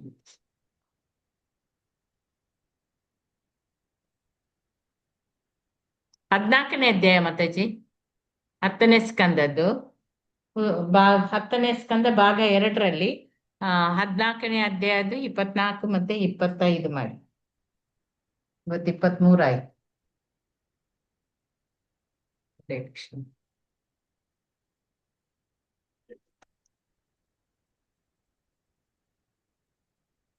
ಎಂಡಿಂಗ್ ಮಾಡ್ಬೇಕಲ್ಲ.